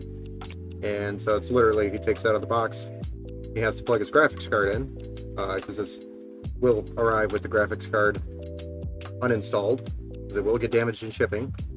1 out of 9 computers will get damaged in shipping with a graphics card installed. So that's pretty much all we have left. I'm not going to be doing that here on the stream. My name's Ben. I am the owner over here at Empower Gaming Computers, and I like building gaming computers. So if you know anybody that wants or is looking for a gaming computer and wants like a do-it-yourself but doesn't want to build it and wants somebody that knows what the hell they're doing, which I kind of know what I'm doing. No, I'm just kidding. I know what I'm doing. Then I could do it for them. So most of the time I'm pretty competitive with my prices, and I also include warranties. If something breaks, I could get you replacement parts and ship them directly to you, or we could work out you shipping the device back or whatever for us to do the work. So it simplifies it, but we cover that for 1, sometimes 2 years, depending on the build. This one's a 2-year warranty, I believe, on this one. Yep, 2 years. We also have remote support, so if you call us and you need us to remote in and help with software, we can help you with that as well, remotely. But, you know, we won't have access unless you give us access. FYI.